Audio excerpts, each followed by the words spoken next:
Hello everyone, and welcome to episode 14 of Lost Judgment. A special announcement for anybody who might be joining us super early. I did just want to note that after a long hiatus, Centrifugal Force has returned to streaming. It's very exciting. I felt terrible about needing to duck out, but this was going to be the only opportunity today and possibly tomorrow that we'd have to stream. But if you have not ever caught one of Centrifugal Force's streams, and in particular her Anno 1800 streams, I do highly recommend checking them out. She is much better at the game than I've ever been, and it is always a lot of fun to see her design the cities and make full use of the copy and paste tools to lay out like detailed blueprints and to size them correctly and to provide everything that is needed to jump to the next tier. She's very, very good at the game. And hello to Azric. Yes, hello. Oh, and hello to Celtic Hugs. We were just talking up Centrifugal Force's stream.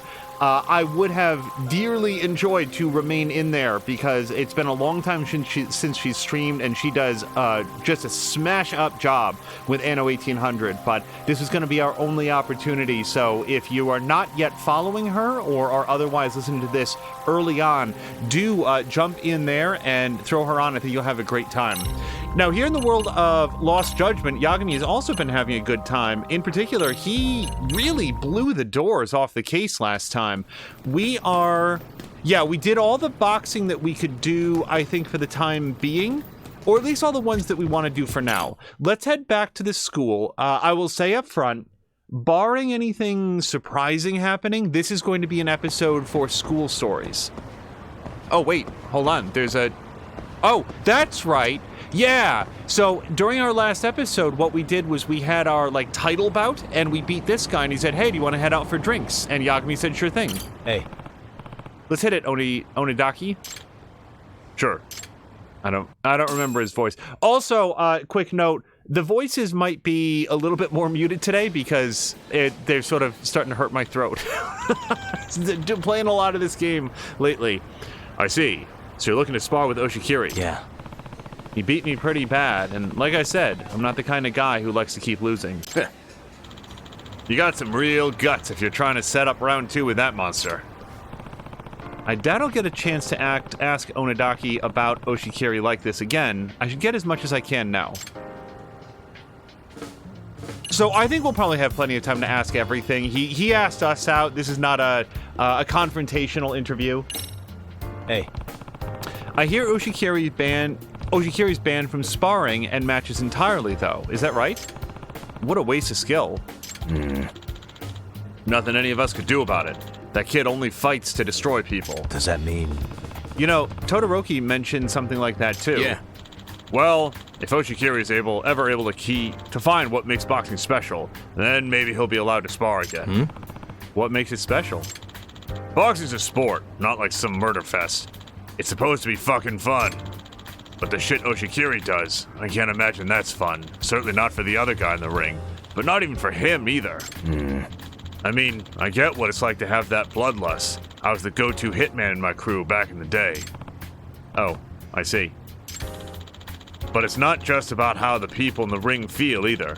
Boxing brings joy to all sorts of folks when I'm in the ring. Boxing brings joy to all sorts of folks when I'm in the ring. Okay. All the boxing fans out there. Even a piece of shit like me given to society. Nothing else makes me feel the same way. And I suspect Coach is hoping that Oshikiri can find his way to that feeling someday. Hey.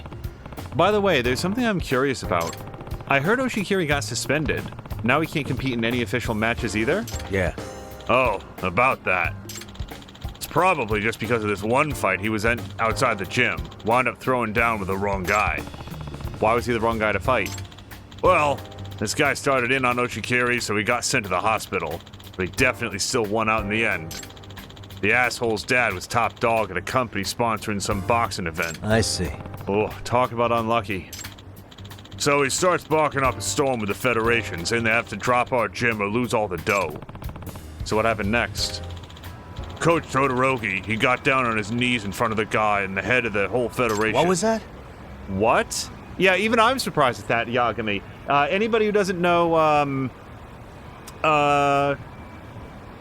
Todoroki, he's a real hard ass. He likes to hit people with his big wood sword. Please, I'm begging you. My guys are too rough to have any other options. There's nowhere else they can go. If they can't make it in my gym, they'll just throw all their lives away again. Please. I guess that actually got through to the Prez. He even went out of his way to privately settle the matter with that sponsor himself. Oh. Now I get the suspension. Yep, and that's when Oshikiri finally cooled his jets. Coach has got a real gutter mouth, but he'd risk his life for us if we needed him to. Hitting you with a big wood sword, though. Like, is it hollow? Is it like getting hit with a Nerf bat? It sort of seemed like it sucked. Guess Todoroki's got a soft side, albeit pretty well hidden. Right? His whole thing's trying to save guys like me through boxing. You know, underdog types. Apparently, he was a real terror himself as a kid, too. But I hear boxing helped get him back on the right path. Hey. Was he strong back then, too? Strong. The guy was a beast. Still is, too. He was even OPBF champ back in the day. Are you serious? He was the best boxer in all of Asia and Oceania? Yeah. Yeah, I heard he used to think about going for the Worlds, but you know how it goes. Injuries, aging. Nah. Well, damn, that's all news to me. But thanks, Onidaki. I think... Oh, sorry. Thanks, Onidaki. I think we covered everything. Yeah. No problem. So, I mean, we're almost at rank 5 focus. I always assumed that, like, the school activities were calibrated so that you would max out everything by finishing all the activities, but do you not get any focus at all for, like, I don't know, dancing or whatever? Anyway.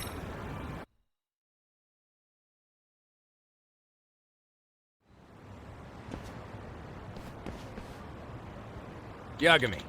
See you around, Yagami. You ever want to spar, I'll be down. Yeah. Cool.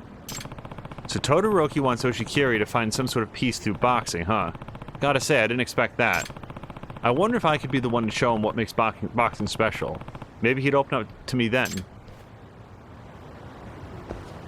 I mean, do we... It's like, we're right here now. I was trying to remember why we were headed out of the gym, but now we know. Sup? Mind if I pop in for a sec? Mikimoto? Mikimoto? That's the nationally ranked boxer who Oshikiri beat up, right? Wait! Don't tell me you're coming back! Ah, hell, it'd freeze over first. So why's your dumbass here? Okay, pause here for a second. Chat is disconnected, and the only reason I know that is that we just got some bits, and I have no update here. So I apologize for pausing the cutscene, but I have been missing comments in chat, and I apologize for that. Hold on just a second. Let me try to reload. Oh, and Force rated as well? Okay. I don't know why this happens. First of all, I'm so sorry. I'm sitting here and just glancing at chat, and, you know, there haven't been any new comments, and that's not uncommon when we start a new episode. I am so sorry, Force, that we missed your raid. We do keep chat up over there. No, I'm gonna come over. Hold on, guys, 1 second.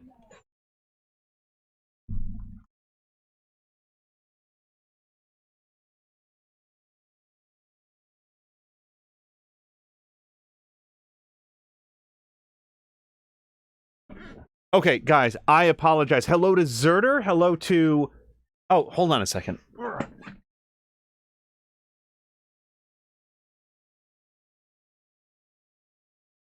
Yeah. Sorry, I've previously described to Patikin that, like... It's an odd setup, is all I can say. But hello to Zerter. Thank you so much to Marquack for the 1,000-bit cheer. Hello to Grumpy. And... Oh, and first Ben Joseph. Like, I feel terrible that I'm sitting here going through and talking about all this stuff and doing this interview, and people are coming in and saying hello, and I can't even, like, see that it's in. It looks like chat is working properly now. Let me see if I can get it popped out again. Apologies to everybody watching the VOD at some point in the future, but, I mean, at a minimum, you want to be able to, like, see when people are coming in and say hello to them. So Marquack is asking, do I have any thoughts on Microsoft buying Activision? nothing that isn't being said better, differently, or louder elsewhere. I guess just before we continue with this cutscene, my concern, I actually saw somebody positing that this was good for competition, and I'm sitting here over here thinking, how is it better for competition? It feels like at the moment, and they're allowed to do this, I suppose, Microsoft is taking a lot of the largest and most successful game development houses that fall under these various publishers and collecting them in a way that is going to have them producing content exclusively for Microsoft. And there's nothing inherently sinister or dirty about that.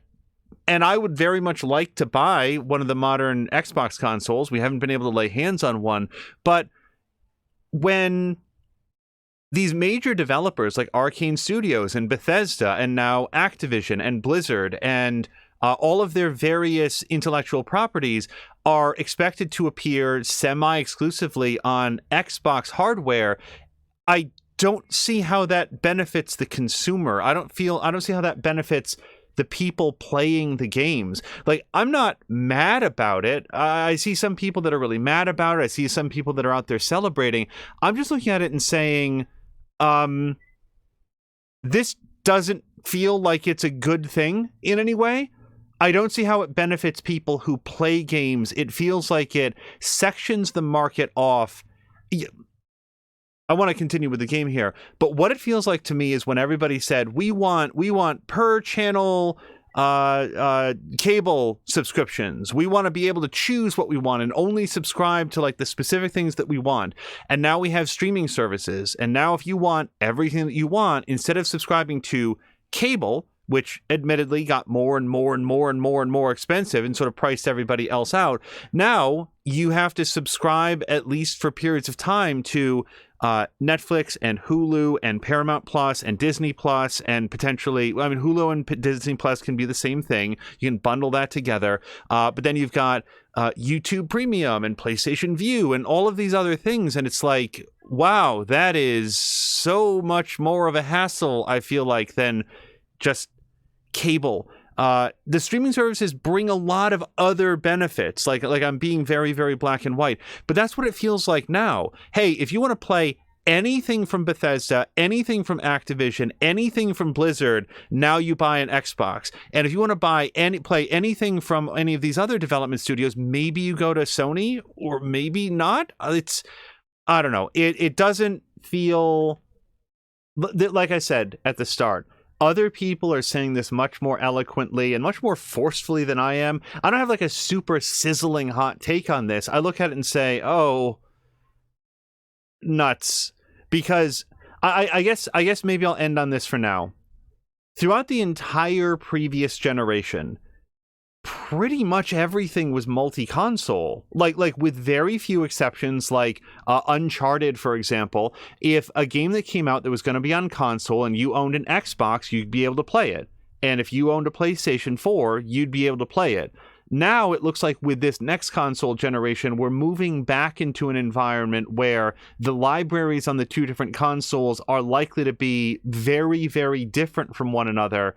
And that is going to necessitate people who might have been able to just buy one, that now they're going to feel a lot more pressure to buy both. And I don't see how that's good for competition. It feels like it stifles competition at the expense of the individual.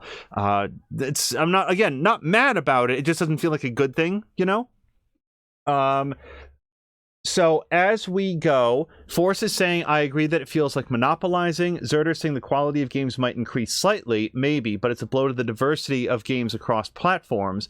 First Ben Joseph saying it's called control. Limiting is never a good thing. Hello to Ronan. Ronan, you caught us at an odd time. I was just in a cutscene and then we found out that chat was broken. So I was very, very glad that that was pointed out. So we're going to jump back in. Grumpy is saying at least Microsoft encourages cross-platform PC and Xbox, so buying an Xbox is usually not a requirement, whereas Sony is definitely anti-PC. Sony has been very, very slow to embrace the PC, but like individual games like God of War or Days Gone or Horizon Zero Dawn do not undo Groomfy's point. Like, Groomfy has a good point. Sony has been extremely slow to start porting their things over to PC. I'm very glad that they're doing it, and I would like to believe that things like the success of Days Gone, the success of Horizon Zero Dawn, and now God of War, which is really being celebrated for the quality of the port, are evidence to Sony that this is a market that they should continue to pursue. So I don't know if Sony's going to remain anti-PC.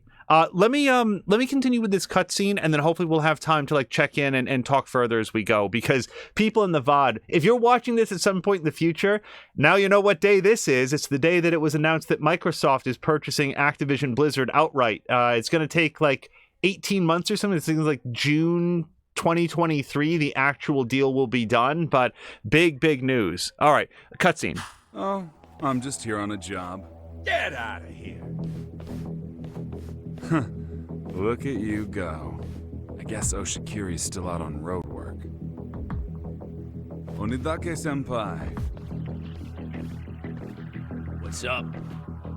You should know I'm here to collect. You borrowed 100,000 from Kamura Loan, right? What the? And how's that concern you? Because I work there now. Just doing my job, you know? So what? You wait till I'm busy at the gym to come collecting? Well, you're a hard one to track down, Onidake-senpai. But if I was gonna find you anywhere, it'd be here. Just give me time. I don't have it on me right now. You know I can't do that. Not without getting chewed up by the boss. Can't you at least cover the interest for now, old pal? I said, give me time. So shut your mouth, or I'll drop you here and now. What to do? After all, you were my senpai here. Oh, how about this? Want to spar for it? If you beat me, I'll cover your interest myself this week. What was that? But if you lose, how about 50 grand, say? And that's directly to me. 50 grand? Sounds easy, right? Onidake-senpai. Fine. I'm gonna bury your smug-ass face in the canvas. No, go easy on me, please.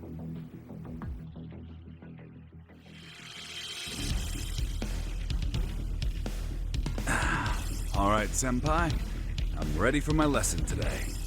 You obnoxious little shit. I'm fucking ending you.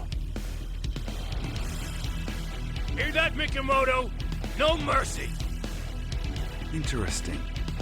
Didn't think I'd need to bring my A game, but okay. That's it! I'm wiping that grin off your face!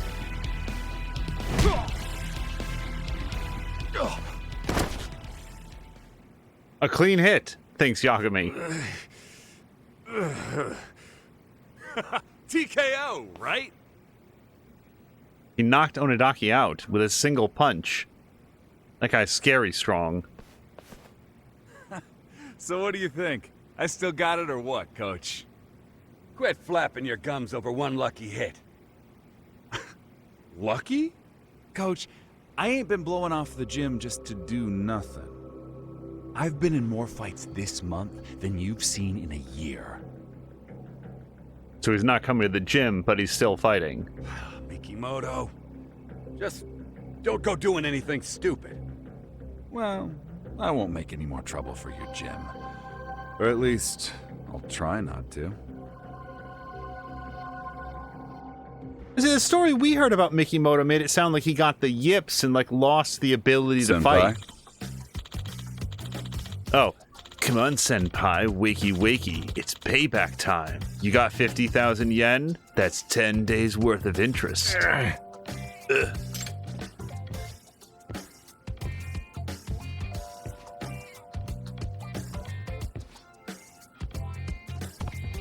Hey, if a lender's caught charging excessive rates, all their contracts are null and void. You knew that, right? Ah. On top of that, illegal lenders like yourself are in violation of the investment law. You can catch 10 years for that, easy. What's your deal? Get lost. My deal is you're interrupting our training. Get lost. Then he said get lost. Aniki, what's the call? Guess we'll back off for today. Shouldn't be hard to make a house call at this point. Oh, okay. Boris is saying it feels like boxing in jeans would suck. I will say that Yagami at least does change into shorts. Thank you, Yagami. No sweat. Oh, we got guts for standing up to that loan shark. Oh, I think we got to go outside to continue the boxing investigation. Maybe we're going to do like a street fight.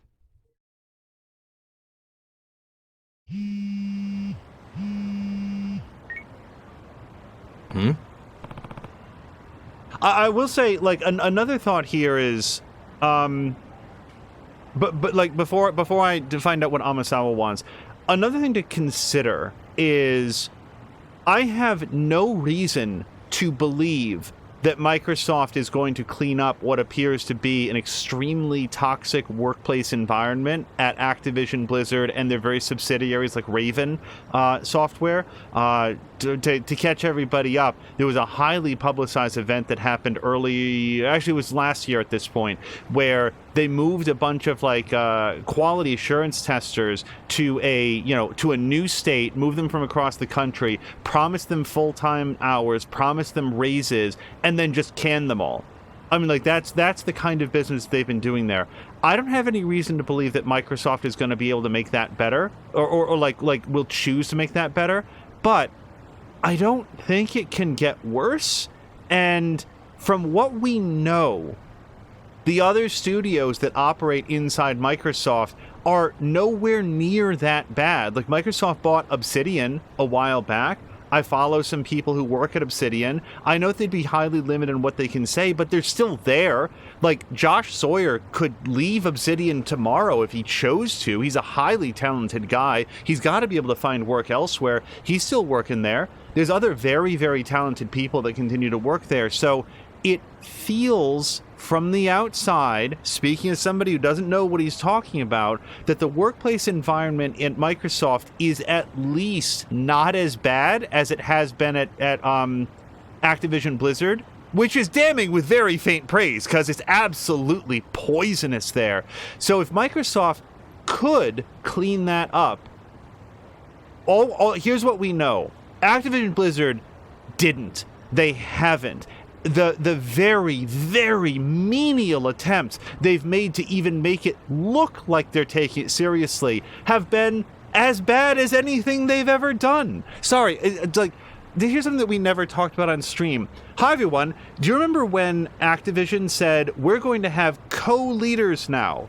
Or was it Blizzard? Maybe it was Blizzard. We're going to have it was Blizzard. Co-leadership now. J. Allen Brack is gone, so what we're going to do is we're going to have two studio heads. We're going to have this guy and this woman, and together they will be co-leaders to make sure that there's better representation and that a wider range of ideas are heard. And then, what was it, like 6 months, 9 months later? What was the outside? I bet Mark Quack knows offhand.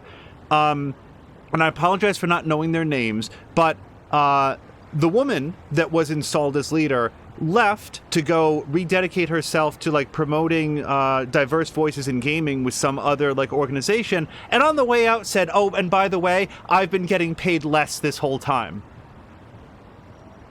What? Sorry, I don't want to get too animated, but I'm just saying that if it was me, and I was calling the shots over at Blizzard, and we were absolutely hemorrhaging public opinion and trust because of the horrible workplace environment and the terrible way that we treat women and people of color and all the other stories that have come out there, and I wanted to make a big move to show people that we were taking it seriously, the very first thing I would do is make sure that my staff is being paid fairly. We want to make sure that you don't have, in this case, literally two people, one man and one woman, being paid to do the same job, but the woman is being paid less. That is nutso to me. It's what it does is it shows to me that the people who were in charge of like that particular PR stunt, which I think that we now know is all that it was, because they didn't even bother to match their pay, didn't like cared so little. Like, they put so little effort into it that they couldn't even be arsed to do what is literally the least thing that you would expect them to do, which is to make sure that two equal people at the same job title would be paid the same. I cannot get around that. I've never talked about it on stream because I just get locked into this like, what? And it just goes inside my head. So this is where we move on. But when Activision Blizzard is that bad, when that's the standard that we're going for, like, Microsoft has to be better than that, because anything is better than that. Anything is better than that. You can't. Here's the thing, and then I will stop talking about this. You can't try less hard than that. So anything has to be a step above that. I'm just saying, like, will it be good? Probably not. Will it be better than this? God, I hope so. And now I'm going to find out what Amasawa has to say, but that is just... just Blizzard. Oh my god. I have new information concerning Oshikiri-kun. Why don't you swing by the MRC HQ? Sure thing. Okay, so we are going to the school. Awesome. I'm very glad I didn't go to the school earlier. Forrest is saying, I don't keep up with most publisher news, but wow, holy shit. I will note, Forrest, because I do like people to have the most thorough understanding of things. Polygon had an interesting article that explained contractually why it might have come out that way, or like what Activision Blizzard's like stance on it was. And I found like whatever that was entirely unconvincing. Because if it was like, oh, well, technically they were still under a current contract and stuff like that.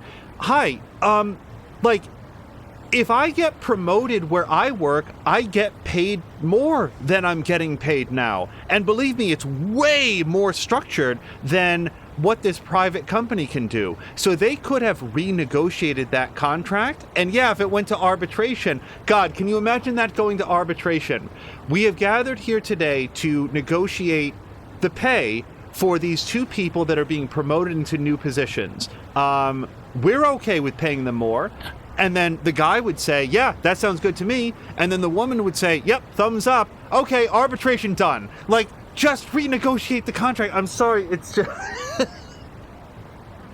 it's just amazing to me. So this was... oh, gosh. Oh, no, I don't remember this cat's name.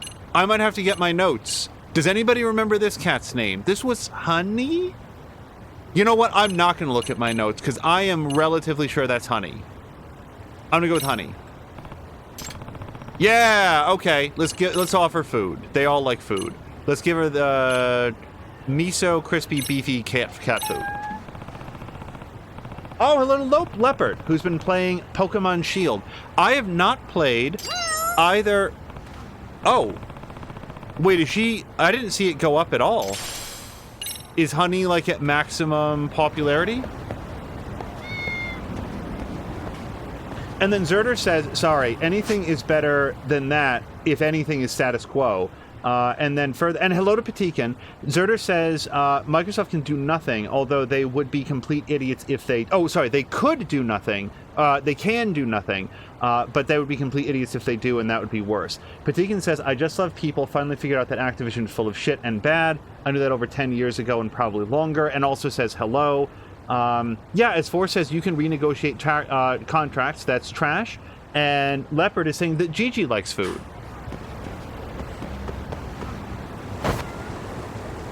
I'm going to endeavor to not fight these guys. Just go on with our day.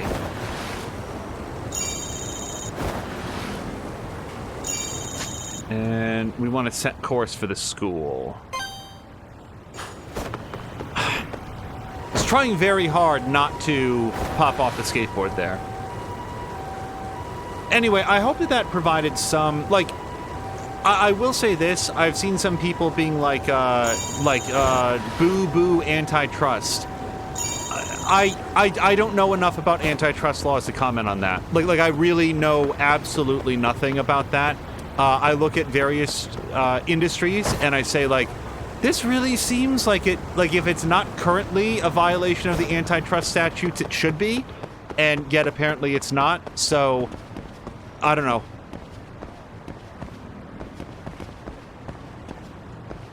Yeah, I can't comment on the antitrust side of things at all.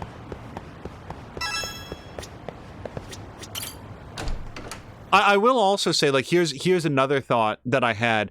At least EA didn't buy them.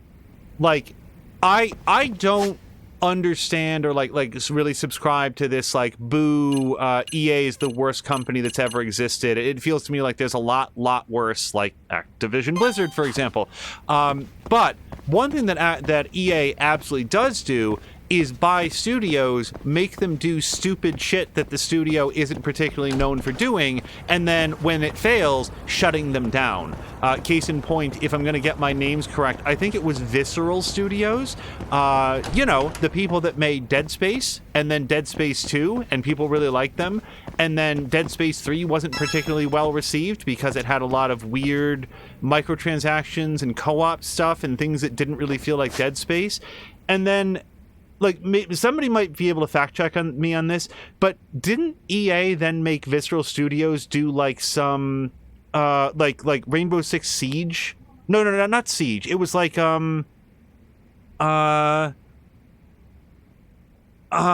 was some like cops and robbers thing.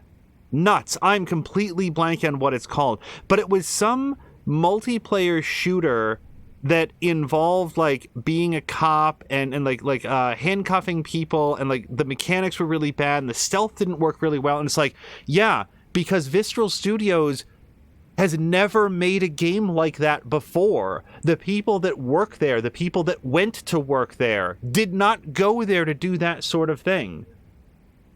Battlefield Hardline, thank you, Ronan. That's exactly what it was. I knew it wasn't whatever the first thing was that I said. But yeah, Battlefield Hardline. Now, I've never played it. I can't comment on the quality of the game. What I do know is that it was exceedingly poorly received, and EA allegedly really pushed Visceral to doing that, and Visceral did it, and it was bad because it played to zero of the strengths that they had as a company. And EA has this weird-ass rule where they want everything to use Frostbite all the time, whether or not it's well-suited for their particular project. And then Visceral got shut down. Visceral has, in effect, I know that somebody's going to look online and say, oh, Maxis and Bullfrog and Westwood, is that it? They're all still in existence. No, man, those are just names.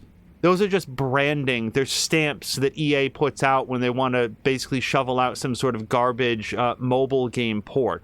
EA buys studios, cannibalizes them, and then shuts them down. And a lot of really, really talented people have lost the support structure that allowed them to make and contribute to great games because of the way that EA runs businesses. I don't hate EA. This is not like, boo, I just despise everybody that works at EA. All I'm saying is that, like, from the outside, you look at the effect that they've had on smaller studios, and it seems really bad. Microsoft, at least, doesn't have that reputation so far. Oh, I didn't know you were going to be here too, Kento-kun. Yagami-san. Please, take a seat. Amasawa. So you've got some information on Oshikiri. Yes. And it's unfortunately rather unpleasant. Yagami-san, do you know what the Genbukai is? Genbukai? No, I have no idea. I think we did hear the word, though, at some point. It's apparently a mixed martial arts competition that the city's more felonious citizens tend to enter. Does that mean... It's an underground fight club type deal, huh?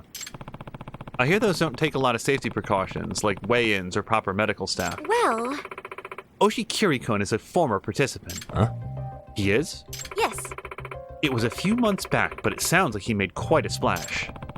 Come to think of it, those punks who messed with Oshikiri the other day mentioned the Genbukai. Okay, that's where it was. No way. So, Kenya's been fighting? The event itself isn't illegal, and neither is signing up to fight in it. That being said...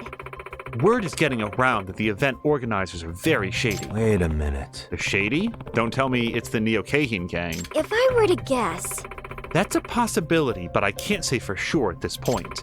However, we can't ignore the fact that Oshikiri-kun has involved himself with an unsavory crowd in some way. But Don't just put it on Kenya without any evidence. Maybe he didn't know what kind of people were running the event.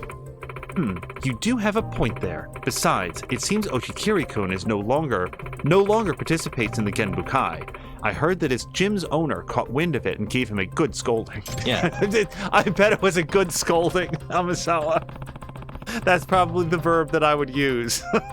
You stupid son of a bitch! Interesting. We ought to pursue the Genbukai business. I'll ask Todoroki about it the next time that I see please him. and thank you. I really like her please and thank you voice clip. Sounds like a plan. Best of luck. You know, you could have, I'm just saying, Amasawa, you could have just said that on the phone. You didn't have to call me all the way here.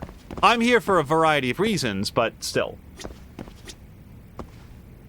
Before we go forward, Patina is saying Battlefield Hardline was fun online. Leopard is saying UPS is implementing a pay cut across the country. I live near a world port in Louisville, and from a man on the inside, I think UPS is offering the union a renegotiation of their contract to keep hundreds of people from walking off. Well, if a pay cut is attached, it's going to have to be some hell of a renegotiation. I know nothing about it. I will take your word for it. Ronan says, police bashes someone in the head with a baton. Which I think, I want to say that Hardline was a lot of like very poorly and frustratingly implemented stealth elements. That's what I have heard about it, but it's many years old at this point. Bettine saying, I'm sorry, but Activision does the same and worse. Well, so Activision does something that I don't know about, like driving studios out of business, but Activision runs entire genres into the ground. Remember Rock Band? Remember Toys to Life? Like, Activision has the unique ability to take a really good and extremely profitable concept and to, like, twist the head off the golden goose. Like, it's really interesting to watch Activision just absolutely vivisect a good and working and interesting genre in a way that so poisons it that it kills off the entire concept. Ronan is saying, get to watch Microsoft and Nvidia fight for months, for years, with governments over their acquisitions. Patikin saying, the amount of devs I loved and games I loved that Activision bought is crazy, and then they've shut them all down. Oh, and remember Sierra, blame Activision for that. They ruined it. And I believe they were about to ruin Crash Bandicoot 2 after releasing 4. They were going to use the dev for some stupid shit.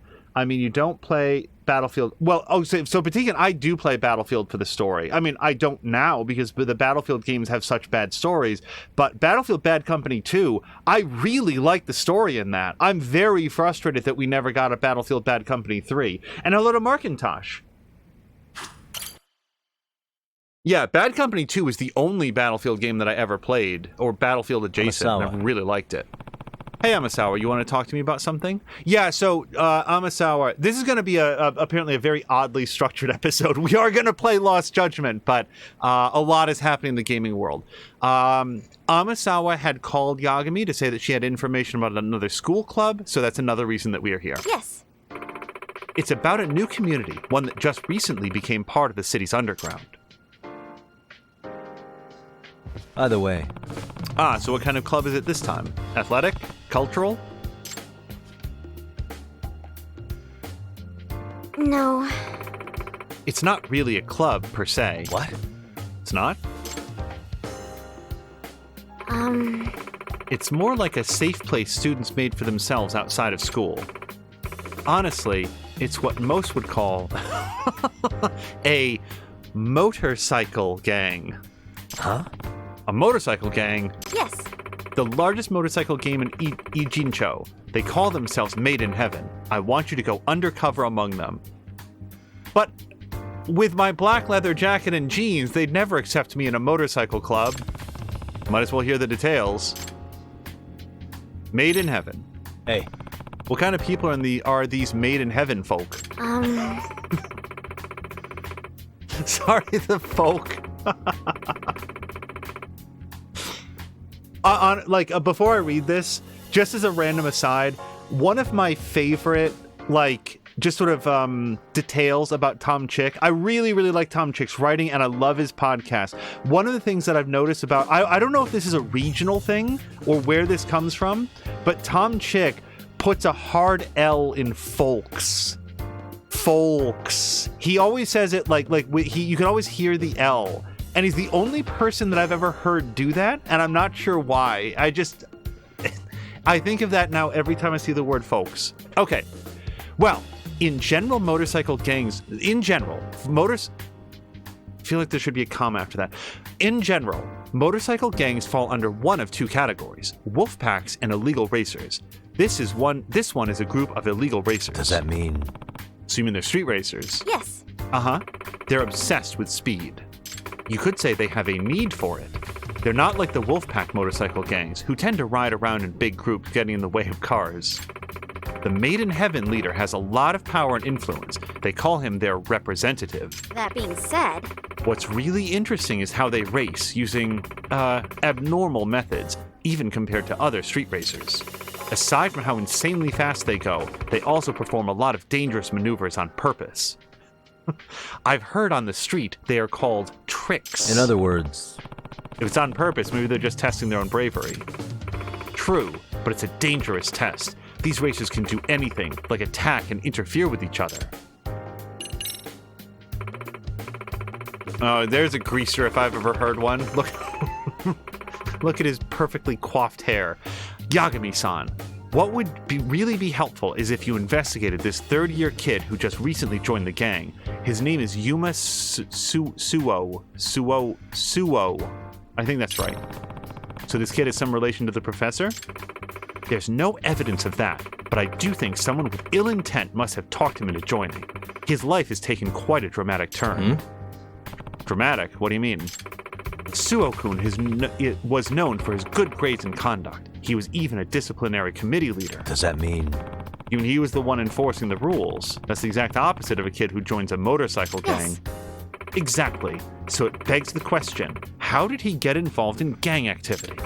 Seriously, he had a reputation around here. Other kids used to call him the Rule Hunter. They did not.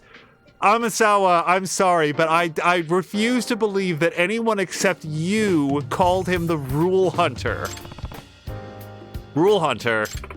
Yes, if you weren't following school rules to the T, he'd hunt you down. He'd even go after the really wild delinquents, kids he should have been scared of. No matter who you were, if you broke a rule, he'd show up. That's how he got the nickname. Someone like that became a biker? That is a dramatic reversal. He didn't just become a biker. In just one night, he became the representative of Made in Heaven. He climbed all the way to the top. Huh? What? You heard me. A leader of the school discipline committee, feared as the Rule Hunter, became a biker gang's representative. We've never had a case like this. It's our most dramatic one ever. That's why my hypothesis is that someone else talked him into this. Someone with ill intent, like I mentioned. I see. All right, how Suo became a gang member. So there's a night and day contradiction in this kid's behavior. Any ideas on how Suo got involved? well, The thing is, Suo-kun went to negotiate with Made in Heaven himself, since he was the leader of the school discipline committee. He faced off against the gang all by himself. He tried to get the other Serio students to leave. Huh? Did you say by himself? They say he didn't even blink as he stared into their souls and tore them a new one. They say, do they, Amasawa? The other Serio students say he said, "You need to get the hell away from this group." Hard to tell if he's gutsy or just lacks common sense. But how did a student so dedicated to rules and discipline become their leader? Pretty strange, right? Yeah. Absolutely. I admit this case has piqued my interest. Or at least your description of it has. By the way, when you said undercover, you didn't mean... Yes. Of course I did. I hope you know how to ride, Yagami-san. Seriously? You can't be serious. Look, Yagami, you learned how to ride a skateboard instantaneously, so how much harder could a motorcycle be? There are two things I want you to do while you're undercover, Yagami-san. First, find out why Suo-kun would suddenly become the leader of such a bunch of miscreants. Second, put on an elaborate musical show that we can film and turn into a blockbuster. I very much need an answer to that question. And if you can, I want you to talk to these kids who are doing such dangerous bike stunts. Try to get them back on the right track. At the rate they're going, at this rate, they're gonna end up dead in accidents. Gotcha. Okay, well, I'll give it a try. Where do I find them? Some of the Made in Heaven guys seem to hang around in Hamakita Park at night. I'll have Kento bring my father's bike to you. Can you meet him at Hamakita Park this evening? Okay, once it's nighttime, I'll head over to Hamakita Park. Well, fortunately, it's nighttime right now. Guys, I think we have to go, to the motorcycle gang. Wait, what? We've got yet more Amasawa here. Sorry.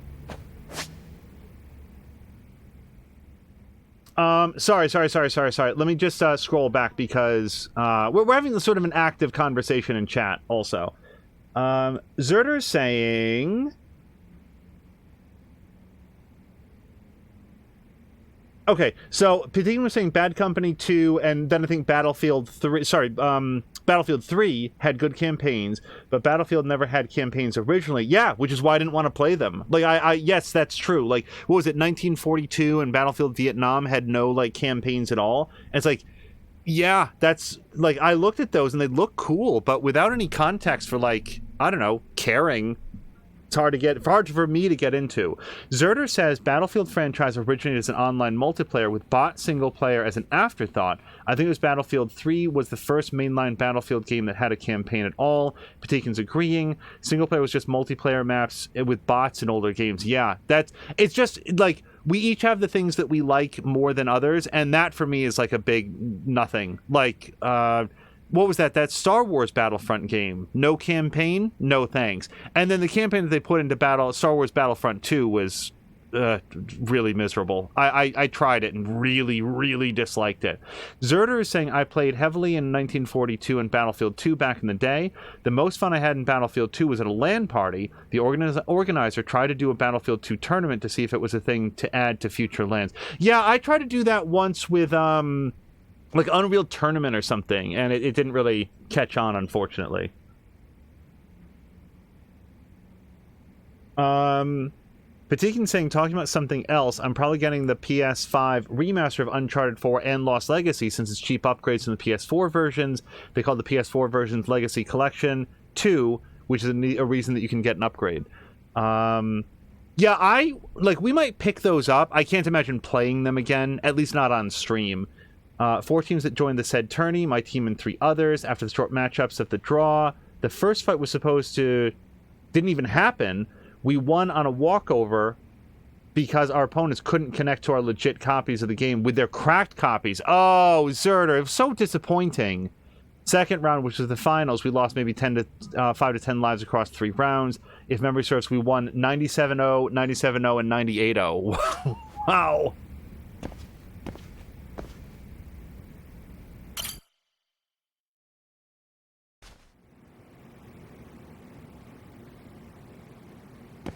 Wait, there was a folder here, yeah?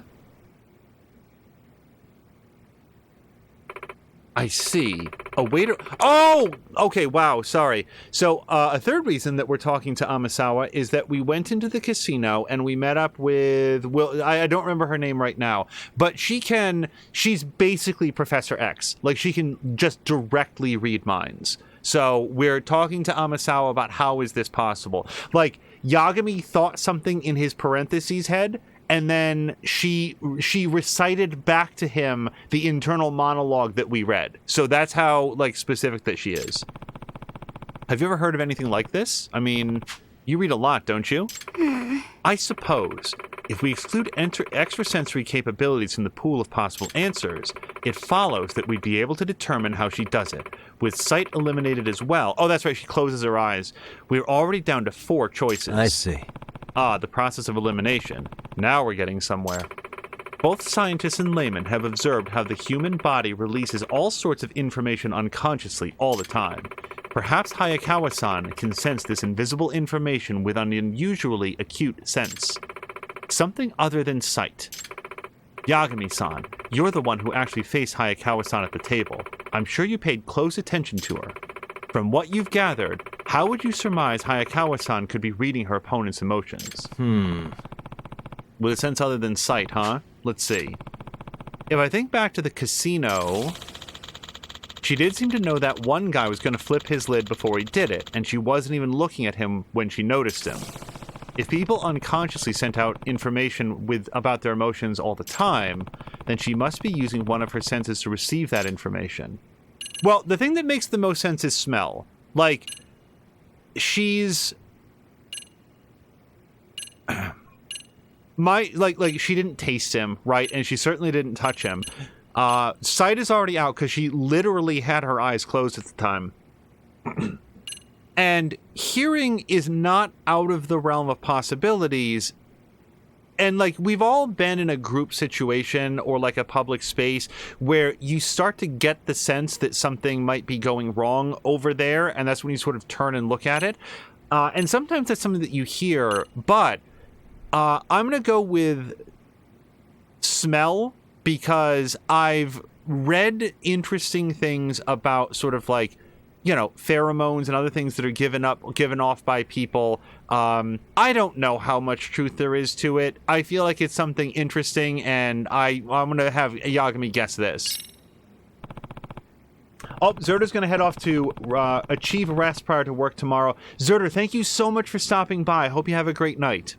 What about smell? They're invisible, and you can pick them up without looking at the source. I see. Her sense of smell. Yagami-san, I'd actually read something a while back. Research was conducted that indicates dogs are capable of sensing a human's emotions based on the scent alone. They can pick up emotions through scent? Yes. A human's hormone balance usually fluctuates as their emotions change. As a result, the scent of their sweat can also change to a degree. Joy, fear, sadness, surprise, impatience, each causes human sweat to smell differently. To the average human, those hormone fluctuations are so subtle that they would never even notice. But dogs are said to be capable of using their sharp sense of smell to detect even the slightest change in human sweat, even from a distance. I had no idea. The researchers argued it could be a reason why dogs bark when they sense that their owner is scared, or how they know to console depressed humans. Does that mean... So you're saying Hayakawa's sense of smell is at a canine level or something?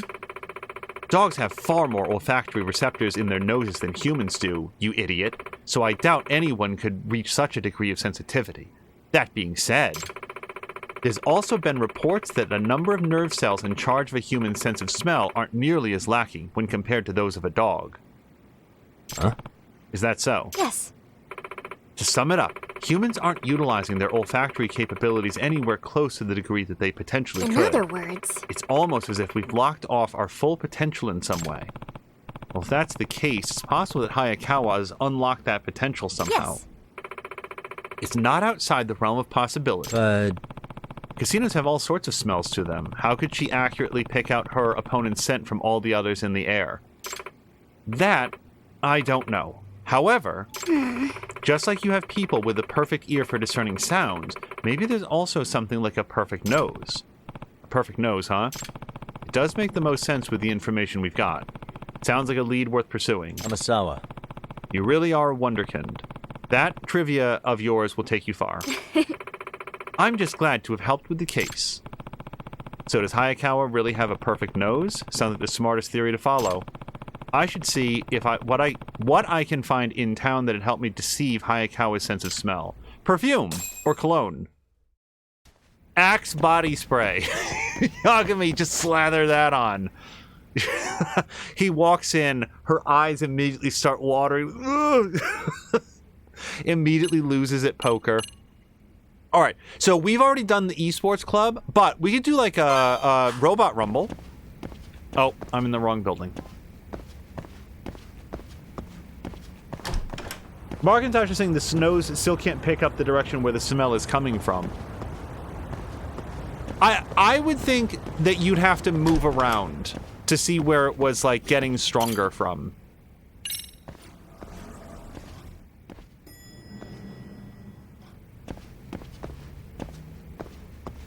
Also, just when like he was like, well, how would you know where it's coming from or whatever?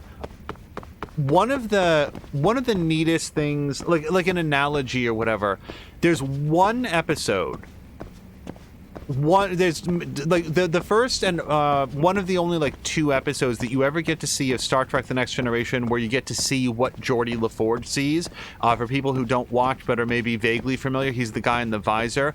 There's like a season 1 episode where they like basically hook up like a video feed so they can look at the world the way that he does, and it's just like all sorts of overlapping colors and fields and gradations. And one of them, I don't remember if it's Picard or Riker, but somebody asked him, how do you make sense of it? Like, it's so much stuff. And he says, well, it's the same way that you learn to pick out a voice in a crowded room.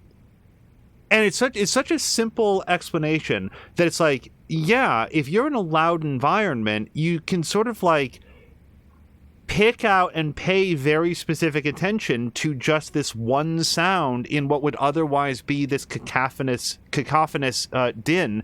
And that's the analogy that he used for looking at this just abstract painting of overlapping colors and being able to make sense of it. And I thought that was a really good thing, and maybe that's what Hayakawa-san is doing. All right.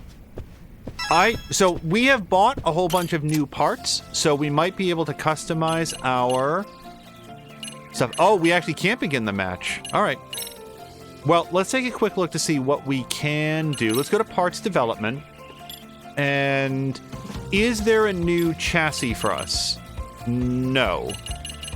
No, and no. Okay, so we have the best chassis available. How about a better motor?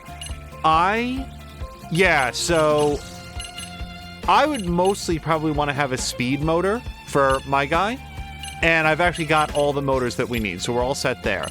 Do we want to do a new AI chip of some kind? Well, I actually don't know, so let's take a quick look. We're full up on that, unless there's a new one. Full up on that, and full up on that. Guys, I'm not sure that there is anything better for us to do right now. I guess we'll see if there's like a better weapon or shield that we could get.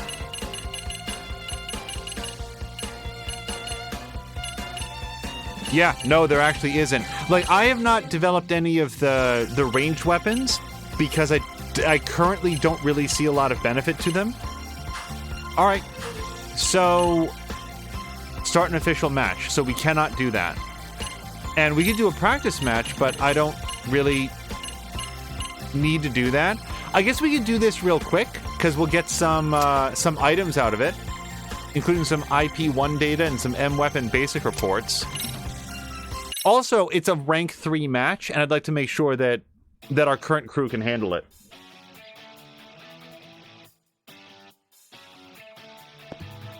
Markintosh is saying that, like, yeah, the human brain is very good at ignoring useless and sometimes very useful information. I can certainly overlook useful information.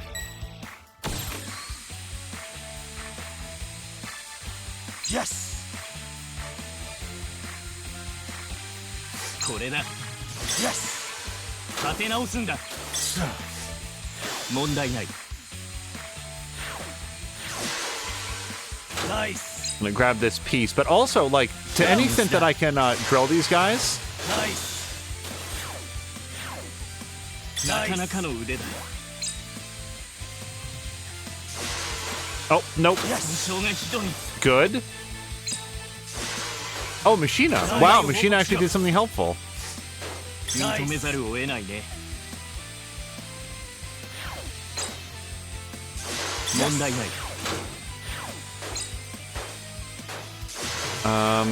立て直すんだ認めざるを得ないね Boy, I sort of boxed myself out here. I didn't really mean to. Nice! 損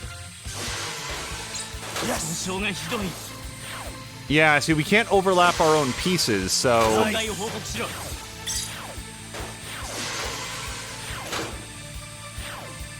なかなかの腕だ Oh, can we do something with this? Also, I don't think that I can, like, rotate our, Yeah. Can we do it from the other side? 立て直すんだ Baby Bot appears to have straight up broken, I notice. Nice. 損害を報告しろ。Nice. Yes. Oh. Now that Baby Bot's out of the way. No, move forward one more. All we have to do is take, I forget again, I think it was Ronan pointed this out. If we can just take, like, one square of their base, then we're good. But they're doing a good job of, like, occupying that space with their thing.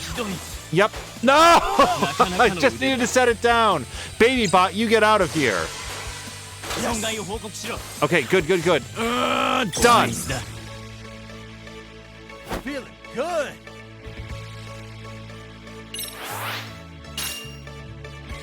Okay, we've improved our leadership, so now we might be able to do some more school stories. I don't know if that will include the bot factory. Oh, yeah.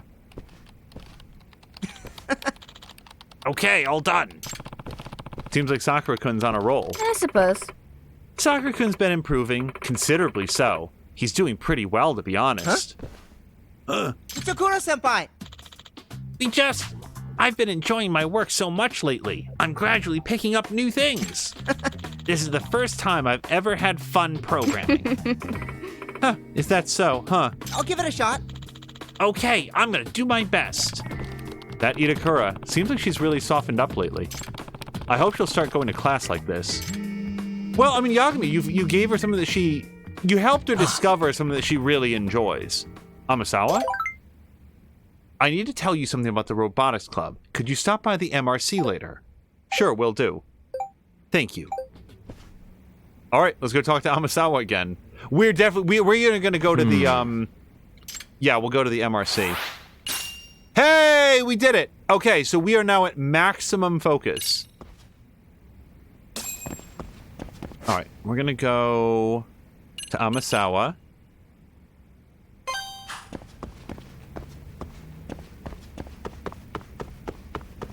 Yeah, hopefully that answered Mark Quack's question.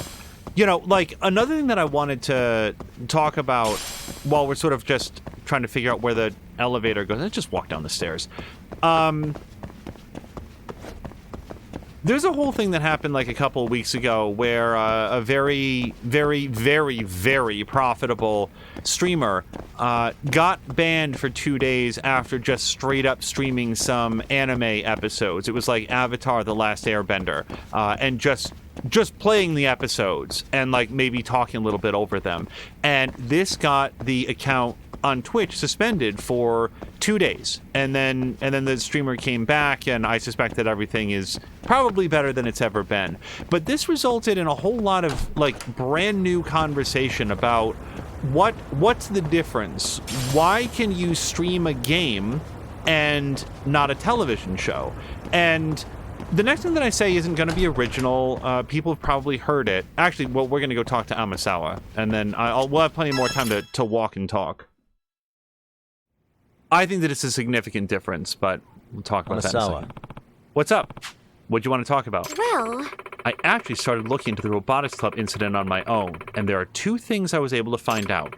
One concerns the Robotics Club sponsor, and the other sheds light on Okitagawa-kun's past. So Okitagawa-kun is like the dude who's in charge of the Robotics Club. Like, he's the leader of the team, and he's like previously had like a very top-down leadership approach, but he's also like driving them to like levels of success that they didn't think that they could do before. So she found something out, huh? Let's see what she has to say. First, about the club's sponsor. If I remember right, a shopping district from Okitagawa's area was funding them. no. Not quite. So about that, I went and inquired with the shopping district from Okitagawa's area. Well, Apparently, they had ended their sponsorship 2 months ago. Huh? They ended it? yes. After receiving an unexpected budget increase request, they decided they could no longer pay. Nope. Wait, but how does that add up? The Robotics Club still has a ton of funding. And no high school student could afford that with just part-time work. If the sponsor dropped out, where's Okitagawa getting the money? Excuse me. Yagami-san, the thieving robot incidents are said to have cost over several million yen in damages. If I were to guess, What if some of that is being used to fund the Robotics Club? No way. yes. If this conjecture is true, Okitagawa-kun is stepping into some seriously dangerous territory. In any case, it's still possible the professor and thugs are behind these incidents. Okitagawa working with the professor? There's just no way. Amasawa. What'd you learn about Okitagawa-kun's past? Well, As a matter of fact, at his previous high school, Okitagawa-kun entered a robot contest and made it all the way to the finals. What? Finals? That's news to me. Hey, Do all the Serio Robotics Club kids know that? I wonder if they do. Either way, there are some things Okitagawa-kun doesn't appear to want to talk about. Apparently, he split from the team just before the finals match. Why would he do something like that? Right as the match came up, he had to transfer schools due to his parents divorcing. I see. It was quite sudden. It really ended up taking a toll on him. That's why Okitagawa is so dead set on winning the tournament. Amasawa. Thanks for the info, Amasawa. I'll keep my eyes and ears open. yes. Yes, please do. I'm counting on you.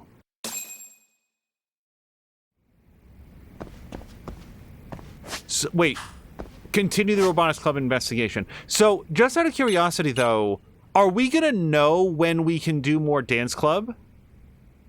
Because, like, I didn't think that we could do more, like, Esports Club, but then it was just available. I know that we probably can't. I don't want to miss the opportunity to advance this storyline. Maybe you can't do it when it's nighttime. Maybe we can't do it until Yagami levels up his guts stat or something. But I figure we'll just go take a quick look. So, here's the difference to me. If you put in Lost Judgment and you press play, it does this, which is nothing. This requires human interaction in order to go. The fact that I'm commenting over this game, that may or may not be transformative. I guess it would depend a lot on what I'm saying. But what does qualify it as being something... Oh, I think we can talk to her. What does qualify it as being something more than, like, or something different than a TV show or a movie is that it requires human interaction. It cannot operate on its own. And I feel like that's one of the things that makes it different from other art forms. If I just show a picture of Van Gogh, I mean, I guess I can talk a lot about that. And it's not to, like, you know, if you go to a museum and you get like a big tour and they talk to you about what this art represents, how it was made, why it's considered like a master of the Cubist period and whatever else, that's all like useful information. But it doesn't, I'm not sure, transform the works of Van Gogh so much as explain it. And I guess that you can certainly like take footage from a television series and review it and use the footage to punctuate your points and to explain it. But to just show an entire television show or an entire movie from start to finish, that really does feel like it is exploiting the creative works of others exclusively for your own benefit, especially if you're just sort of sitting there and describing what's happening or reviewing the episode after it's done. That's not... It doesn't feel... I hate to keep using the word transformative, but it's just not... It's just not transformative in my view. Games, by comparison, require human interaction. They are interactive by their very nature. They do not exist and do not progress without a person that is there to interact with them. If you're playing The Walking Dead, is it transformative to sit and play there if all you're doing is making dialogue choices? Yeah. I think it is, because you are guiding the characters and making story choices that then have further impact later on down the storyline. That's what I feel is like the difference to it. And this is not me like going after any other streamer for any other thing. I'm only sort of sharing like my perspective on it. Speaking of interaction, hi Yagami-san, thanks for stopping by. Are you going to help us with practice today? Oh, you know it. I've been waiting on it. Oh, and hello to Drienne, who nods. Speaking of The Walking Dead, Drienne is doing their own transformative work of The Walking Dead by doing what's called like a scumbag run, where they're intentionally choosing all of the darkest and most aggressive and worst outcomes that are available. And Drienne knows the options very, very well. Which again, I think is like a really good example of this exact thing. So we've done locking and popping. I would love to do breakdancing. So let's make sure that we get lots of breakdancing options here. And Go ahead and pick a costume. well, if we're going to be doing What do you breakdancing, then I vote that we keep it Got a real. song in mind? Yes. Lesson. Okay. I'm not going to be able to talk about this or any other thing while we practice long drill on the beach. Freaking dance. Mark and Tuck. Oh!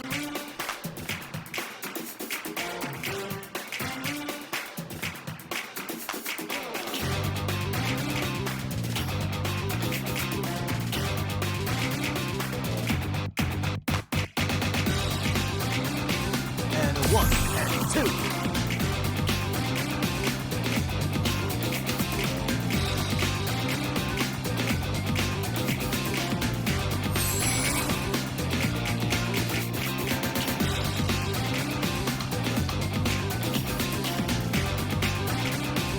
Here goes nothing.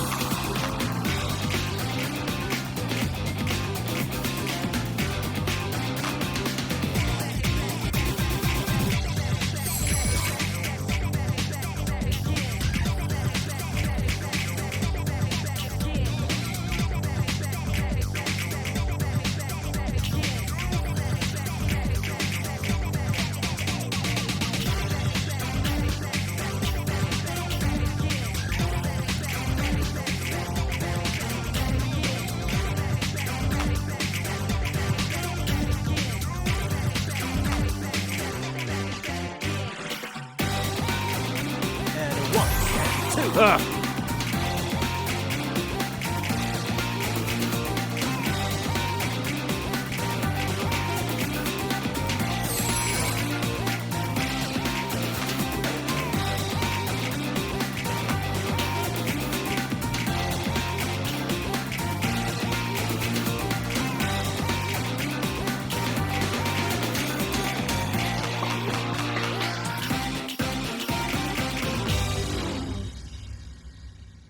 Ugh, 8 combo is not the best thing to end on, but I feel like we did pretty well. And that was the practice where like the whole crew was there, so I think the next one is actually going to be the competition. And our leadership increased in some degree. Probably teamwork? We still got an A rank.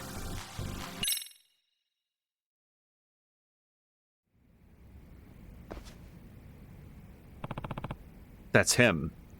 I do want to read chat over that last conversation, but let me just... This is like the dance instructor guy, the guy that pukes all the time.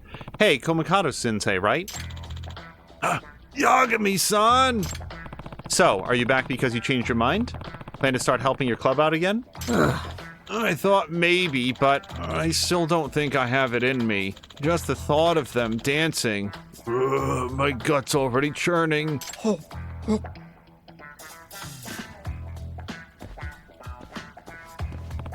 Are you alright? Yagami-san, how you can have this? I don't think I have the stomach for it anymore. An energy drink? Thanks? Bye now. Oh boy.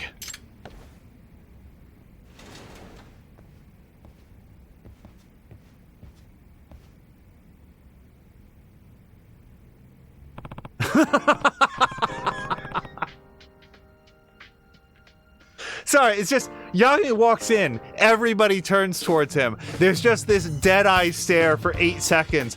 Hey there! So, Dance Jam prelims are coming up. Yes. Hi, Yagami-san. Yes, this will be huge for the rabbits. We're gonna be up against the strongest competition we've ever faced. And that includes Norizuki-kun's, right? Norizuka's crew, right? Eventually, yeah, but they're at seed school. They get to advance straight to the finals. That's why we can't lose at the prelims. Let's do our best. How about we all take this all the way to the finals, huh, rabbits? Right. Good to see her running the show with such confidence. I'm sure Norizuki has something to do with that. I have to step up my own advising game to make sure they get through to the finals. Yagami walking in and wordlessly staring at everybody for 8 seconds really increased his appeal. So, yes. Okay, so I think the next one is going to be the actual competition. So before we head this, Markintosh says watching somebody play a game does not replace buying and playing the game myself. And like, the degrees to which somebody might feel differently could vary depending on the genre, right? Like, somebody might look at a single playthrough of House of Ashes and say, well, now I've seen the story, so I don't need to play it for myself. I think that person is very much missing the point, that it's in the discovery of the story and the interaction with the story and the way that your actions, your successes and failures go on to impact the story. That's the actual game. And it's something that you cannot get by simply watching it. But still, somebody might say, well, I'm not going to drop $30 or whatever it is because now that I've seen the game. But then you look at something like Factorio, Anno 1800, which Centrifugal Force was playing earlier today, Civilization. You could watch that game 100 times, 1,000 times, and never, ever, ever approximate even like the crudest version of playing it for yourself. Much less an action game. Something like Dark Souls, something like Jedi Fallen Order, something like Darksiders 3, something like Sekiro. You can watch the best or worst people in the world play it for 5 years.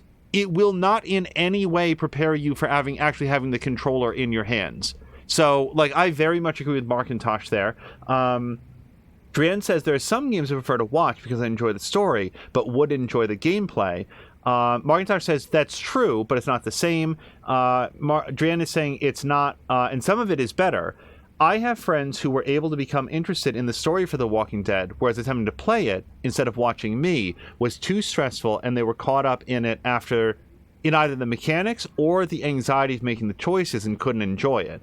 Markintosh is saying, I can see that. I'm watching people play games that I don't play all the time. Patine saying, Angel plays a lot of games that I'd never play myself because they're not my kind of games.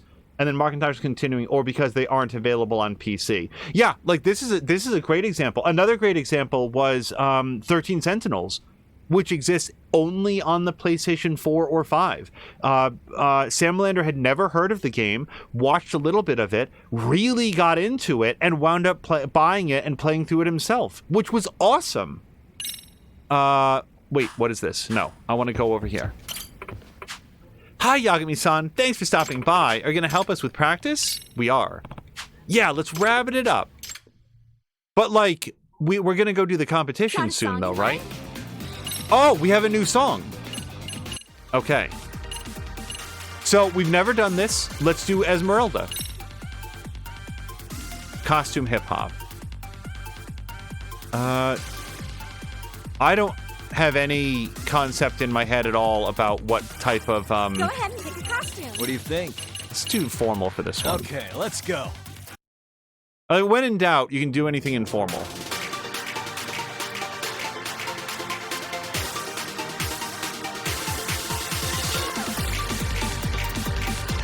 Here goes nothing.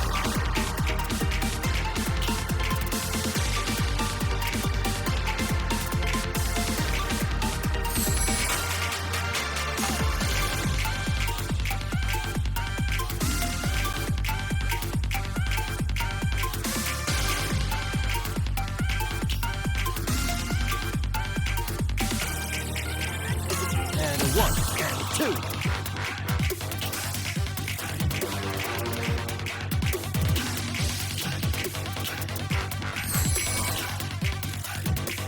Here goes nothing. Oh! I completely hit the wrong button for that.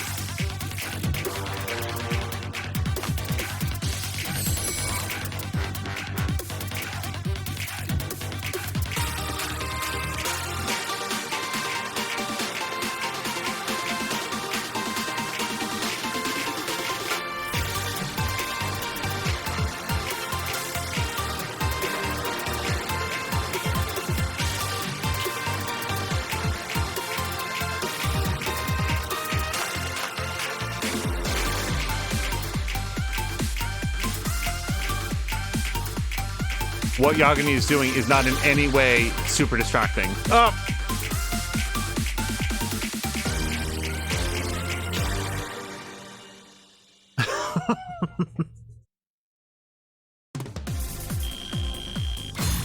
Hey, 169 perfects, that's not too bad. So, I think that if we do that 2 more times, then we'll get to go to a competition. Uh-oh. They look worn out. Man, this new song's tempo's nuts. I'm too exhausted to dance anymore. Well, I'm gonna need to go through it a bunch more times before I'm even close to memorizing it. Oh, look, it's that guy that everybody likes. Sounds like the rabbits are struggling a bit. Yes. We are. The new song is really hard. I think the first years are having an especially tough time. Does that mean Yuri's gonna end up winning the dance jam? What? No. No way is that happening. Right. I'm counting on you. Don't you go losing to her, okay? Hiragi-senpai, thank you so much. We'll make you proud.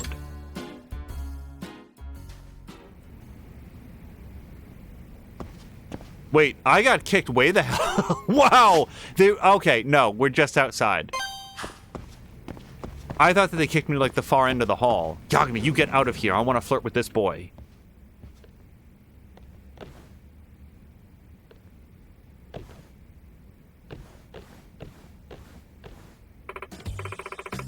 So Katashina, who as far as I know we've never heard from before. Gah, this is so hard. You okay? You don't have the moves down yet. I'm sorry. I'm just having trouble keeping it all straight. I can understand that. You haven't been dancing for as long as some of the others. I'm sorry. Oh, is Nishizona going to kick her out? Excuse me. Captain, let's huddle up after this. Yagami-san, could you join too?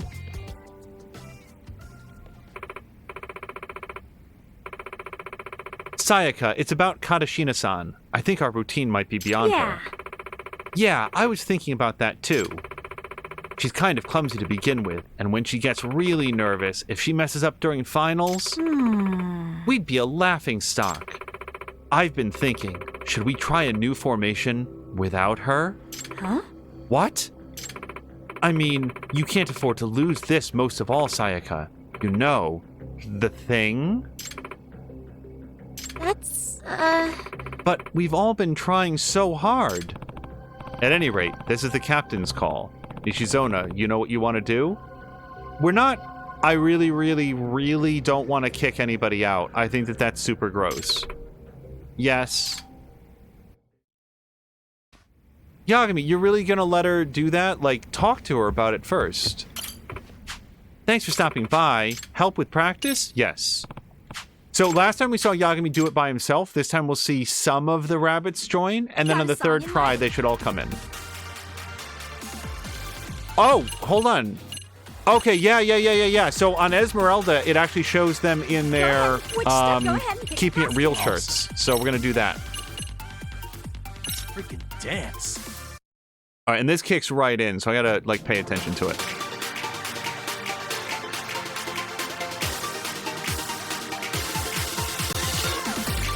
Here goes nothing.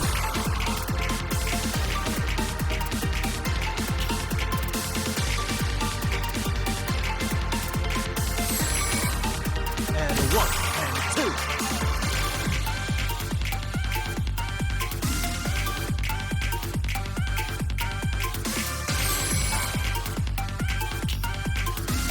Here goes nothing. Oh! This stresses me every single time when I realize that I'm not going to hit the right button.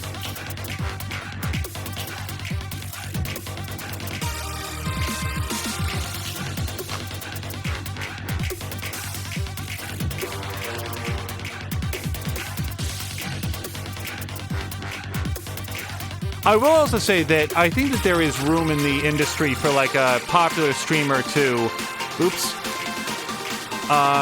stream like a few episodes of a new TV show and expose their audience to that.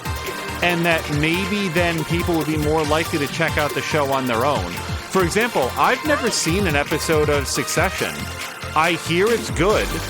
I don't particularly have a vector to watch Succession if I wanted to, which I'm not sure that I do. Again, I hear it's really good. But if, like, one day I tuned in and Drienne was watching Succession and I caught, like, the first 3 episodes, that might hook me on the spot. I might watch Drienne and be like, wow, this show is suddenly really good. And then, especially if, like, Drienne had interesting things to say about it, and then I was like, huh, wow, this seems like something that'd be interesting to talk with Drienne about and to participate in the chat with. Like, there's room for that. I'm just saying that it's different and inherently less interactive than games are. That's sort of where I feel like why there's a different case to be made for games as opposed to television shows.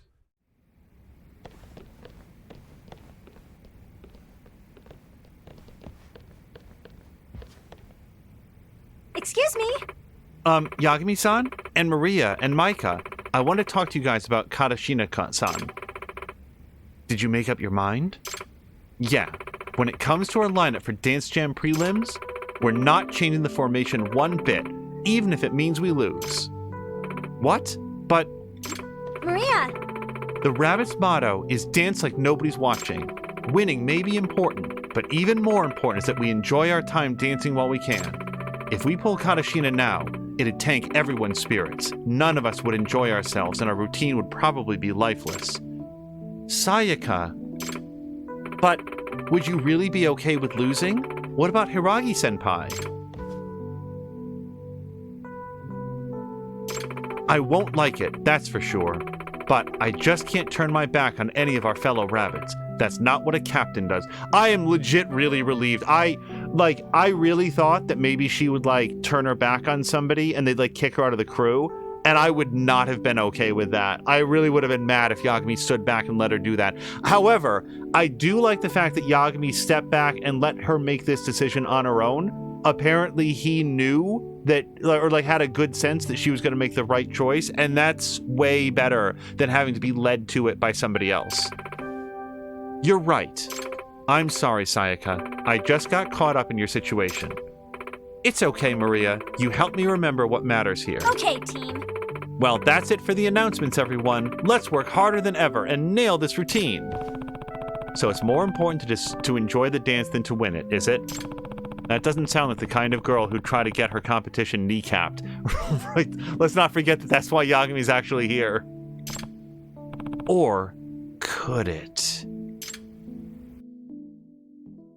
Is she so confident in keeping the clumsy girl on because she knows that the competition can't win once we smash her kneecap in? Yes, we are. Dance practice. So we don't have the 4th outfit, and I think we're going to have to, like, buy that. Lesson. Yeah. Patin was saying that 13 Sentinels is one of those games that he would never play. Drienne is saying, I watch PS5 exclusives because I'm a PC player, as is Markintosh, and Patikin is LOLing. Okay, let's go. Although that might have been in response to something in the game. I will say, the practice does not help me. Like, I don't think that I've ever once gotten meaningfully better at doing this based on having, like, I guess it gets you a little bit more comfortable with the timing, but I don't feel like doing this is like, oh, now I'm a better dancer. I feel like I've achieved a very strong level of mediocrity with it. And 1, and 2.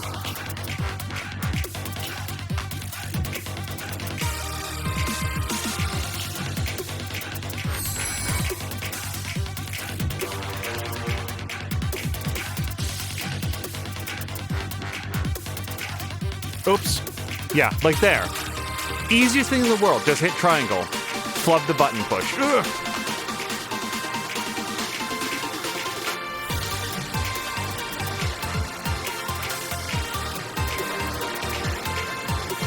Wow.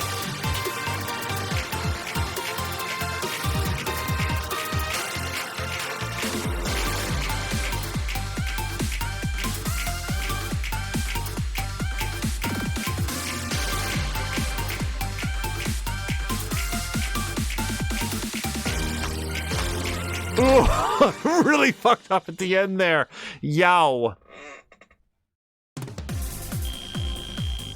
Fantastic. And so, like, Yagami-san. similarly, like, I really enjoy watching Salamander play, like, Farming Sim. I've really enjoyed watching, like, what's it called?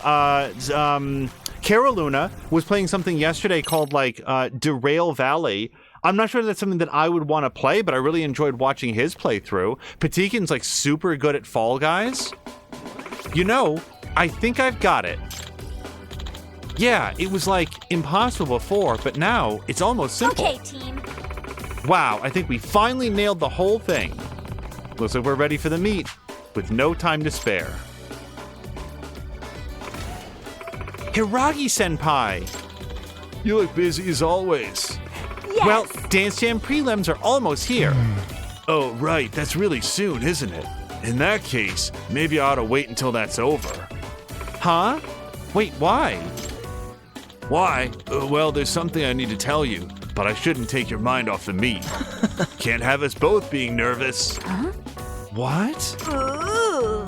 Wait a minute. Shut up. Shut up. Were you gonna ask her out just now? Huh?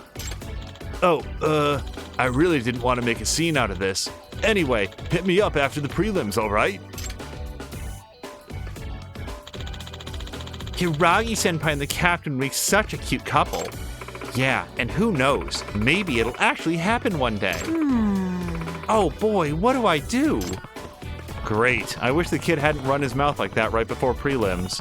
Couldn't even waited until Nishizoma wasn't so pressured. Yagami-san. Yagami-san, we should head out soon. Whenever you're ready.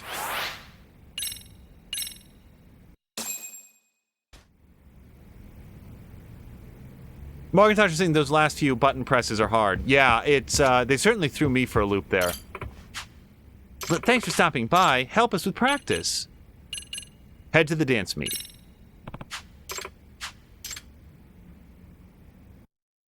They put us on like a long wait before we do more dancing.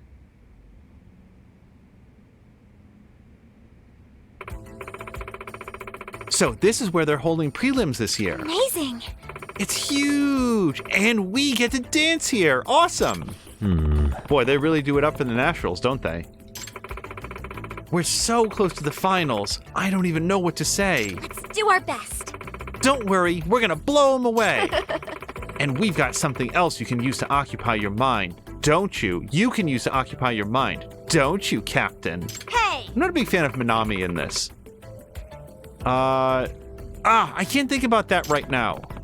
We're really about to compete in a national meet on the same day Yuri Norizuki is supposed to get attacked. I have to find out who Dancing Bunny is before that happens. Which song now? I don't think that it's Norizumi. God damn it, we just... The woman on screen right now, I don't think it's her. I think it's probably Minami. She seems very, like, She doesn't seem like she has everybody's best interest at heart. I'll say that. Let's freaking dance.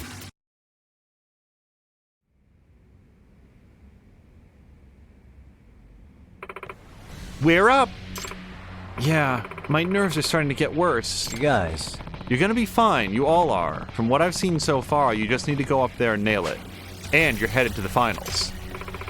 Plus, oh, wait, Takanishi says, plus, the moment the music starts, whatever's on your mind just disappears. All that's left is the routine. Okay, team. Come on, Brabbits, it's go time. Huddle up. Smile, spirit, spunk. Go!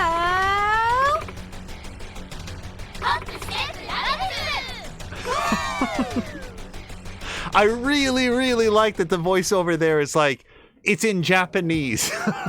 It's like the only time in the game where there's like just straight up Japanese. All right, here we go.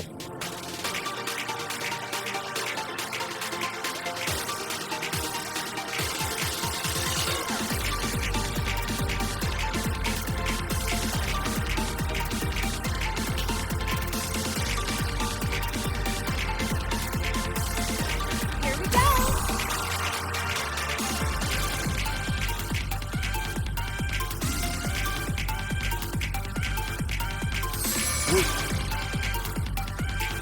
Ugh.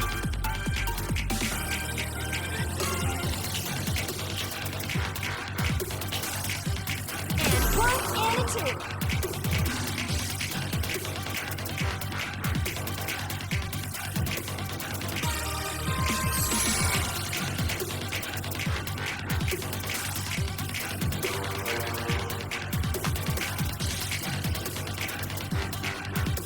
Here we go.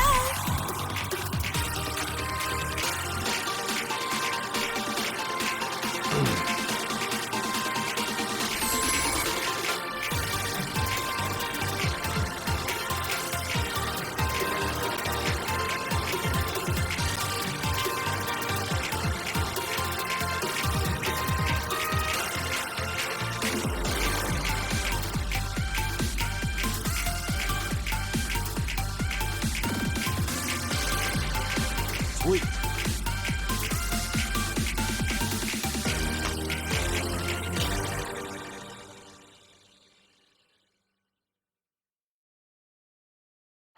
Great job, girls.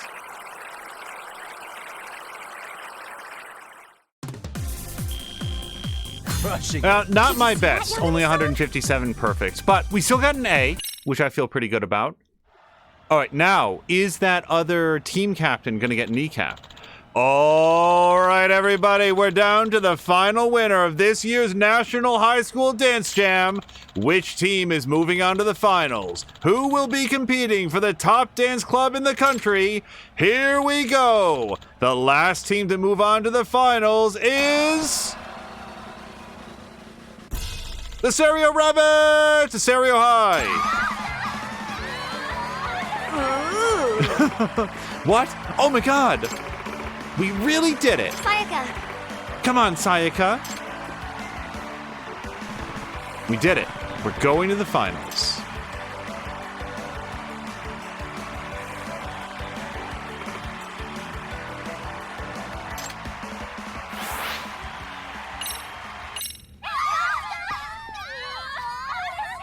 Patigan's gonna Guys. drop a lurk. Hold on just 1 second. Well, Patigan, thank you very, very much for the lurk. I hope you have a great night. Great job, everybody. You all put so much hard work into this, and you really killed it up there. I still can't believe it. We're actually gonna compete for national champs.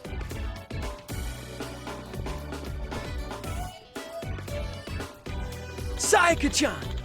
That was amazing, Sayaka-chan. I couldn't take my eyes off you the whole time. Senpai, you're here. Of course. I promised, remember? Well, yeah, I remember. Are you free now? I got us reservations at a swanky cafe. Really? Oh, I can't wait. Let me say bye real quick. Bye. See you at practice. I'm out.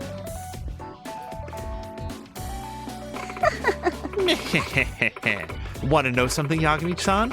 I just convinced Sayaka to tell Hiragi-senpai how she really feels about him. Huh? You did? But what about her deal with Norizuki? Huh? What about what now? Ah. Oh, damn. You weren't here for that, Maika. Yuri Norizuki cut a deal with Sayaka. Whoever wins Dance Jam gets to confess her love for Hiragi-senpai. What? Is that for real? So does that mean I shouldn't have done the thing that I did? Well, there's no stopping true love. Besides, who knows how Hiragi-senpai feels? We just gotta let things run their course. I hope everything pans out all right.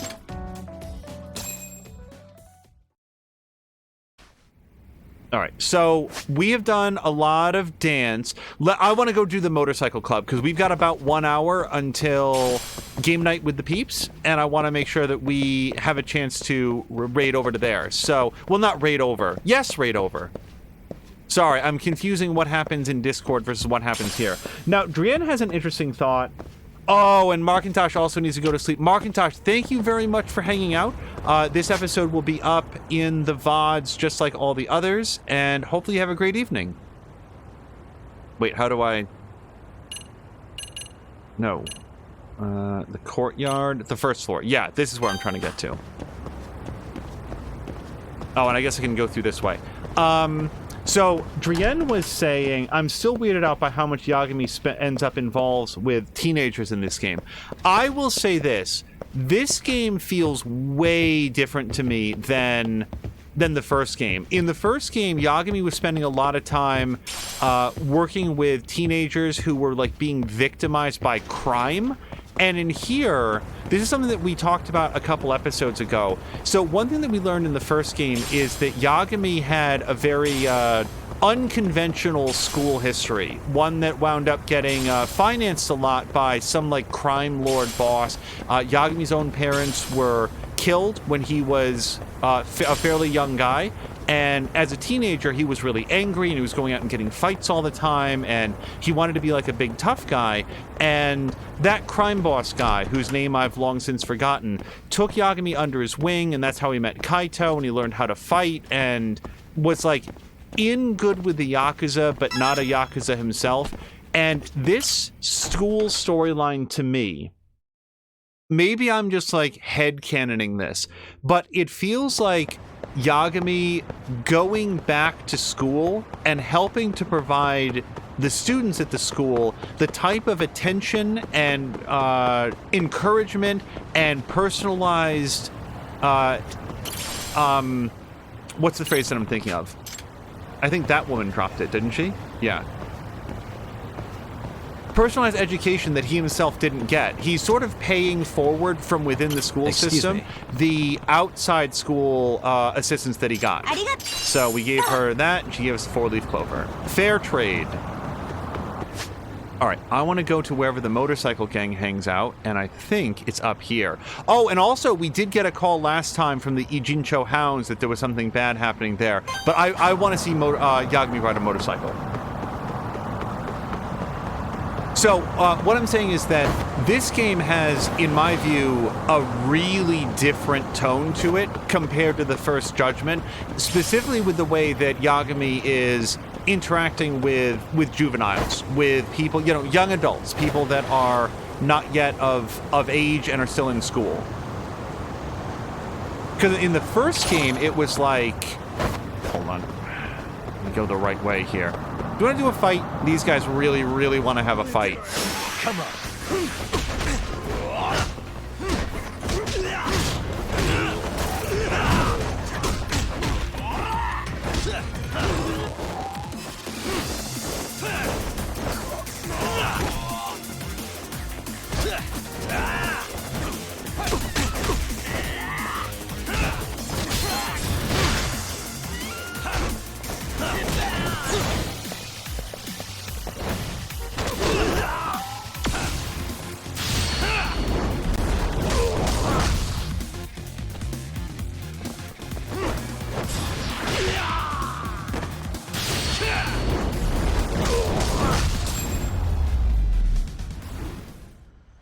Really, guys?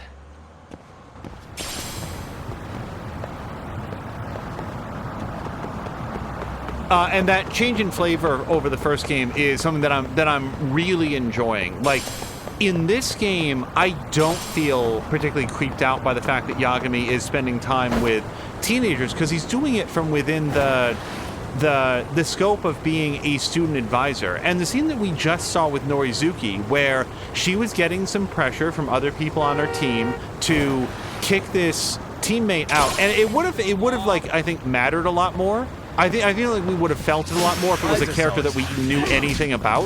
I feel like that's maybe like a storytelling misstep,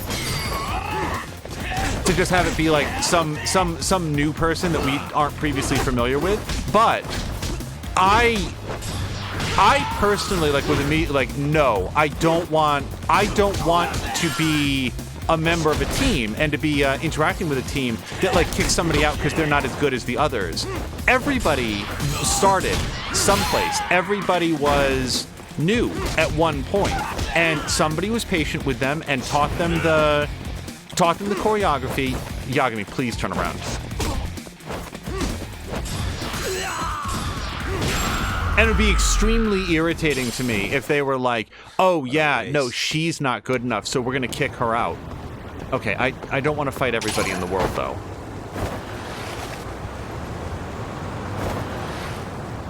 And I like the fact that Yagami... I was at first like, Yagami, you need to intervene here, but he stepped back and it wound up that Norizuki wound up making the correct decision.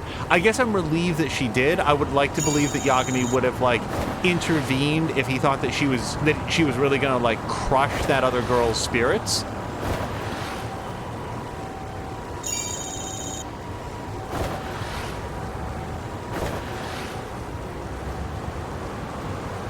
Hold on, I just want to get this coin. I'm gonna pull a left, go into the park.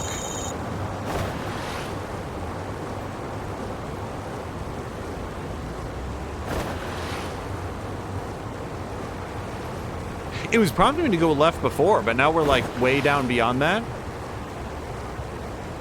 Okay, here we go. I'm just gonna grab this coin. Yeah, especially now that we know what the points are good for, which is, wow, they wanted to pick a fight from the other side of the fence.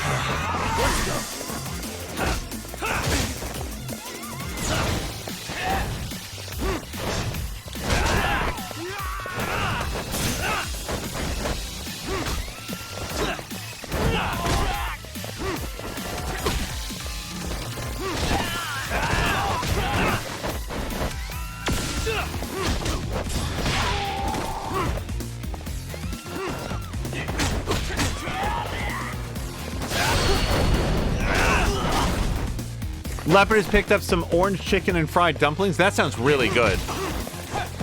Yeah, I had a little bit of an early lunch, and as a result, are pretty hungry. But we've got some food cooking in the other room.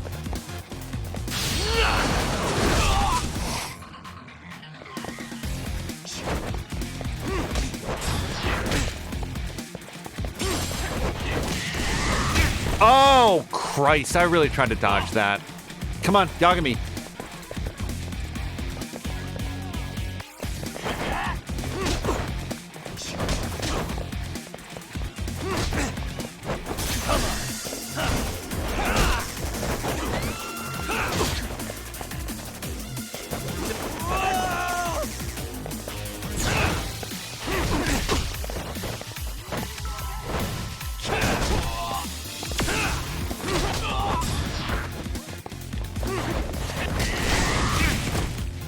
His Mega Punch, I cannot apparently dodge. I will say, I'm not sure that I've ever had a dumpling that I didn't like. That woman is so enthusiastic that I threw an entire guy at her. Okay, let's, yeah, I know all about EX Boost. I'm trying to get my meter charged up. I keep spending the EX energy on other stuff. All right, let's find out what it's like when Yagami joins a motorcycle club. Yagami-san. Oh, hi, Yagami-san. So you're going undercover as a bike gang banger? No, that's probably not the word that I would use. Well, I imagine you have it hard too, Kento-kun. Amasawa seems to overdo it whenever there's an incident. Yeah, I guess so. But that's fine by me. Whenever my sister chases a mystery, that's when she looks like she's having the most fun. She was looking like she might die from boredom before, but she got her mojo back when she started to pursue the professor incident. You really do care about your sister, huh? She does make it difficult sometimes, but yeah. Well, here's the key to the bike.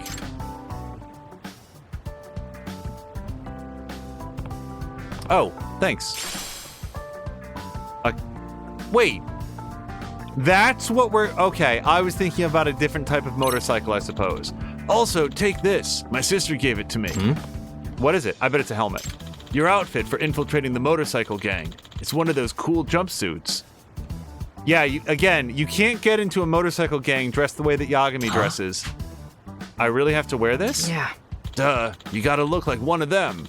No way you can do that without the outfit. Are you serious? This is getting worse and worse. Come on, Yagami-san, why don't you go change into that bathroom? I'll keep watch on the motorcycle. No way. Fine. The best part of this is that we get to see what Amasawa thinks a motorcycle gang member dresses like.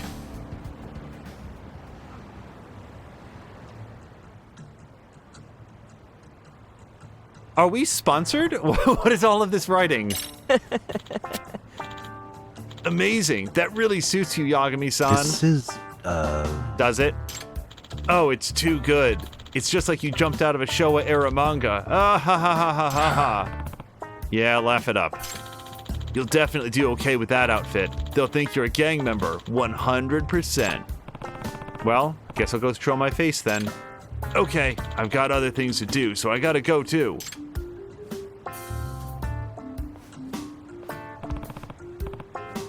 Made in heaven, huh? Let's see how this goes. I bet they're all gonna be dressed in just black leather jackets. Although, in fairness, Amasawa... Yeah, look, that guy's actually wearing the exact same thing. Amasawa would have done her research, for sure. Excuse me, I'm looking for a man with a pompadour. Sorry, his name is actually Pompadour Delinquent. Who's that? You know that guy? Nah, no clue. You a new recruit? Yeah, first day. What a coincidence. We're all new too, so guess that means we're friends. Yeah. Friends? Yeah, I guess so. Name's Karuta Asama. Karuta-sama, got it. I'm Koichiro Haruna. Okay, this is this man's voice. It's me. I guess. It's me. I'm Takayuki Yagami. Nice to meet you. Hey, you're doing it wrong. It goes like this. Ride or die! Oh, is Azric still here? Hey, holla! Okay.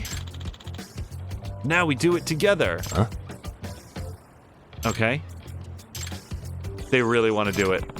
I have to do this. It'll be too suspicious if I don't. Ride or die!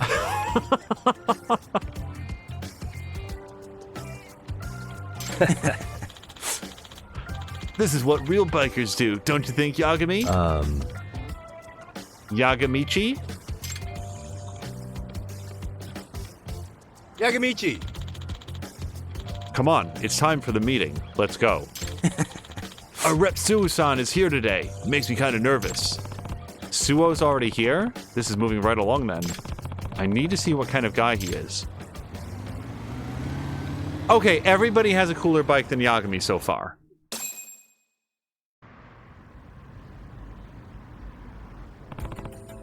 Incredible. Made in Heaven's this big? Yeah, I mean, it's 3 Ichincho gangs put together after all. 3 gangs? What do you mean? Yagamichi! See, in Mead in Heaven was founded 3 years ago. A guy named Reiji Murasaki used to be the leader. So that's... He was in the group's first rep, a legendary hero among the delinquents. He used his influence to merge the 3 Yokohama street racing gangs into one. A real rock star. Oh. Wow, that was amazing, huh? But then, about a year ago, Reiji-san died in an accident. And without his leadership, Made in Heaven split back into 3 groups. I'm confused, you just said it was one. What happened? Off the rails! Luckily, Suo-san came onto the scene and got them all back together. Huh? He pulled that off even as a new rep? Yeah. That's right. Some say Suo-san is the second coming of Reiji Murasaki. Suo is more interesting than I thought. How can a guy who was once on a discipline committee end up like that? But anyway, Listen, Yagamichi, we're all unified now, even though technically 3 factions still exist. There's the Bakuan Ryu, Then the Raging Angels, and of course the main faction, Made in Heaven. Does that mean... factions, huh? Is there much competition between them? Yeah? Not anymore. Although each of the 3 groups sees things differently, they coexist because there is one thing they do agree on. Whoever rules the road writes the rules. That was handed down from Reiji-san. Suo-san resurrected it, and that's how he keeps the team in check. So you're saying Suo became the group's rep overnight thanks to a single rule? yeah. Right. In a death race where he could have used attacks, Suo-san snatched victory away from the second rep using only speed. I've heard the way Suo-san rides is exactly like how the legendary Reiji Murasaki used to. I see. Whoever rules the road writes the rules. I'll have to keep that in mind. But anyway. Well, don't let your guard down, Yagamichi. Not everyone thinks it's a golden rule like we do. Like Ghost and his followers. Ghost? He's a real mysterious dude who keeps his face hidden under a helmet. No one even knows who he is. Ghost isn't really about racing. He thinks beatings are the way to control a team. A lot of the time, he's fighting with Suo-san and the other officers. His group may not have the numbers, but they have the raw brutality.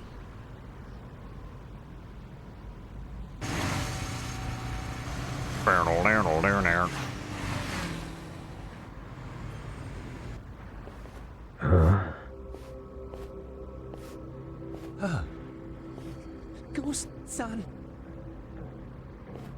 So this guy's the fabled Ghost, huh? You guys must be the new blood. Yes, sir. Ever heard, whoever rules the road writes the rules? It's been our mantra ever since day one. Uh-huh.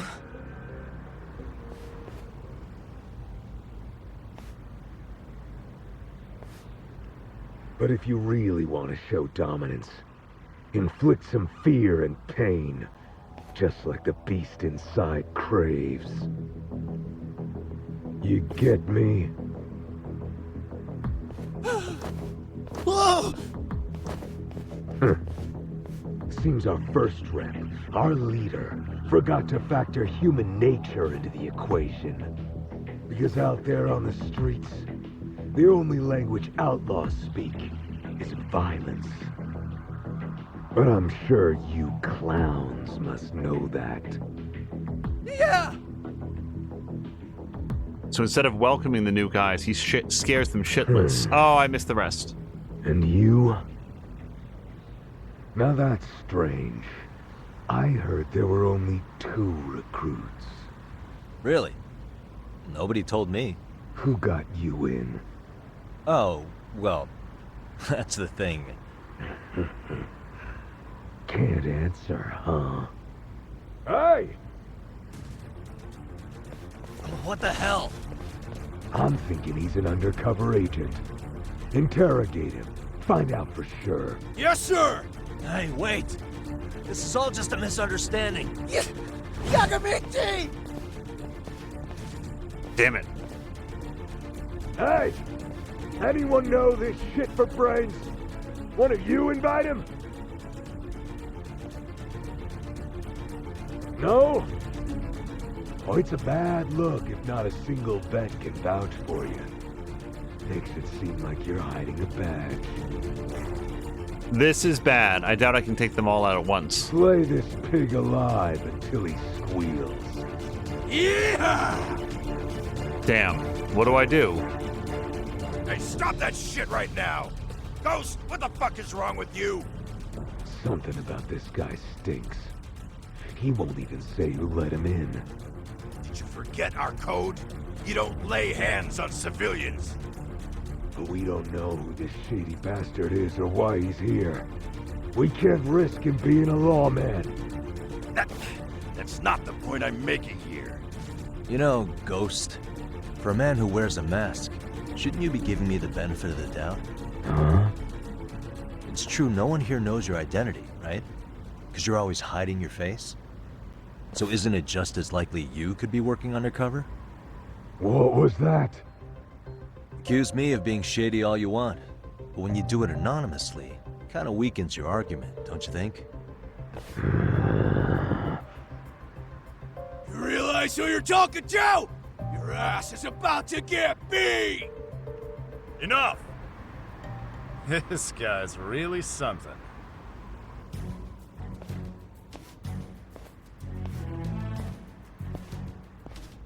Suo-san! So this guy's Suo. He must have a steel sack to speak up in his position.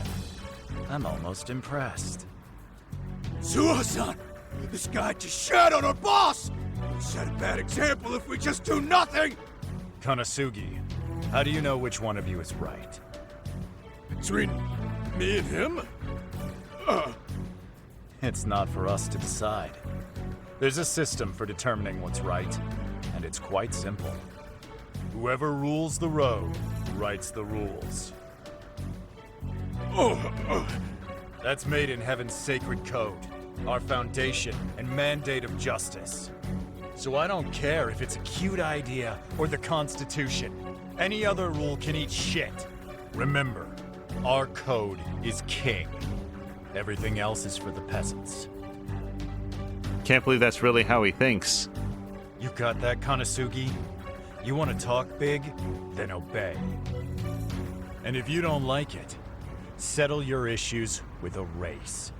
Race? You don't mean... Huh. A death race. You'll have to put your life on the line. What part of this has to do with me? We're gonna figure out how to deal with you our own way. If you beat Konosugi in a race, you're free. If you lose, Konosugi decides your fate. So all I have to do is win, huh? Your code really is simple. Not to mention, it's fair. Hey, Suo, if I'm a free man after I win, does that mean I can join Made in Heaven? Of course. No matter who you are, no one can complain if you win. Sure about this, man? You really might be a cop. Doesn't matter. Code must be upheld. All right, since there's still more investigation to do, joining the team might be my best bet. Anything goes, amigos!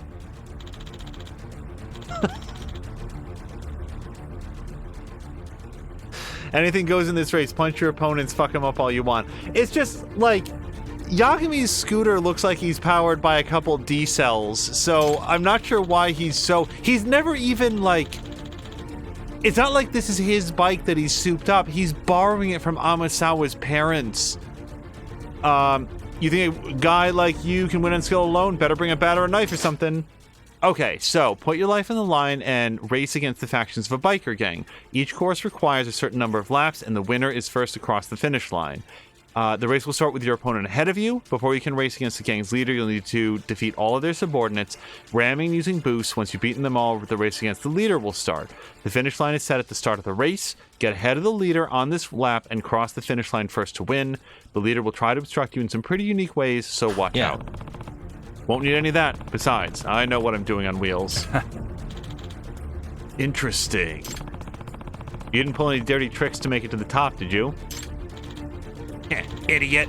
You're not on Suo-san's level. How are you gonna pull this off? To the starting line, please. If I don't win this, the whole thing is over.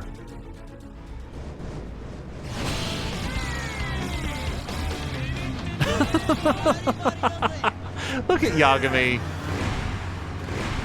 Ready to tear it up. Tilting left and right, you'll automatically follow turns staying in your lane, accelerate with R2, and brake with L2.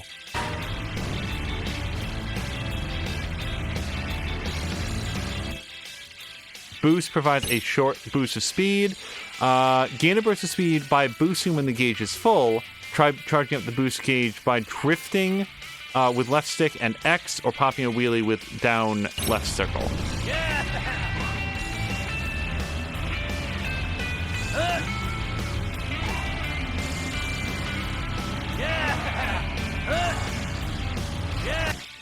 When boosting, you can ram into other bikes to take them out. Try taking out a biker with your boost. Boost is circle, right? Boom! Defeat bikers by ramming into them, either with press X when tilted left or right to ram. Oh, hold on.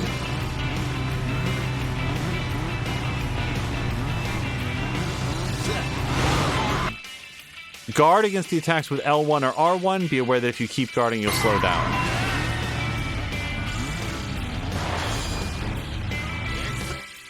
You can do the following at the garage. Use your money to buy parts or customize your ride. Change your ride once you have multiple options. Head out for a practice race with no bosses. Start the next death race only at night.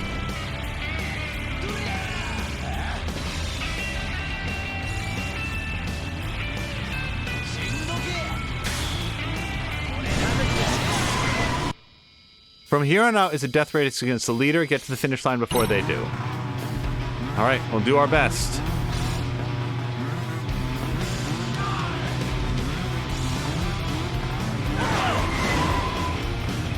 Okay, I was trying to, like, do a side ramp. Wait, what's this?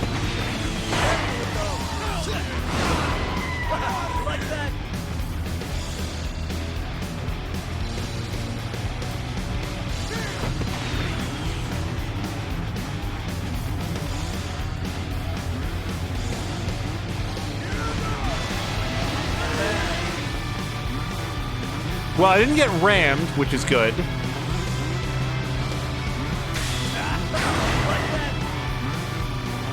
The trouble is, if he does that, like that sort of like super acceleration too near the end.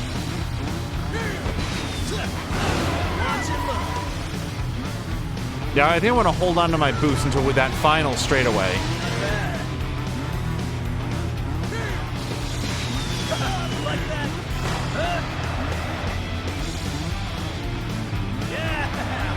All right, hit it.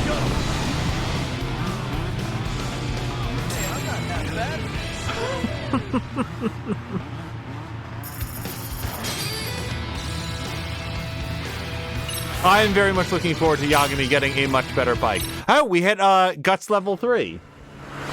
And as Leopard says, rev that go-kart engine. Hey guys, I did it. Ha! They really like me.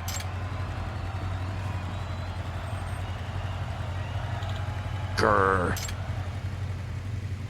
Hey, not bad. You beat Kanasugi. Not too shabby. What's your name? It's me. Me, meaning Yagami. Yagami. I'll remember that. I beat him, so you gotta keep your word. The rule is absolute, right? Of course. The rule is absolute. You all better remember this Yagami guy. As of today, he's a member of Made in Heaven. It's working, just like Suo thought. Whoever rules the road writes the rules. And logically, that means if I beat Suo in a race, even he would have to listen to me. Then I could ask him what I really need to ask. I could even ask to disband the motorcycle gang. Hey. Suo-san. What? What? I want to race you. What do I got to do for that? Oh, it's not that easy. I may be willing to acknowledge you, but you're still small time. I don't race the small time guys. First of all, you need to beat the 3 leaders, and they're all almost as fast as I am. Do you mean the leaders of the Bakuan Ryu, the Raging Angels, and then Ghost Faction? If I have this right. If I beat them first, you'll race me. Yeah, you'll have my word. Great. This could take a while. Huh, I should probably keep my true goal of dismantling the entire gang a secret for now.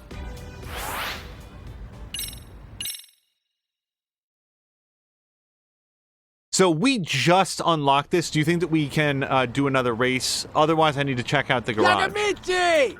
That was amazing! Whoa. Hell Awesome. yeah. When Ghost set his sights on you, I thought you were a goner. Yeah, I almost pissed myself when I saw that. All right, in celebration of Yagamichi joining Made in Heaven, you want to do that thing again? Yeah. Again? Sure. Yoroshiku. Oh, they all talked Japanese. See ya, Yagamichi! Hey, Hamasawa, you don't stand out at all. Yagami-san.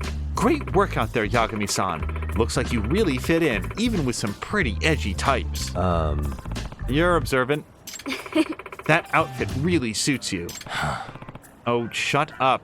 By the way, Amasawa, what should I do about this motorcycle? There's no place to park it. Oh, that. There's a garage my father rents nearby. I'll take you there now. Can they completely replace this with some sort of, like, Akira-style supercycle? Is this it?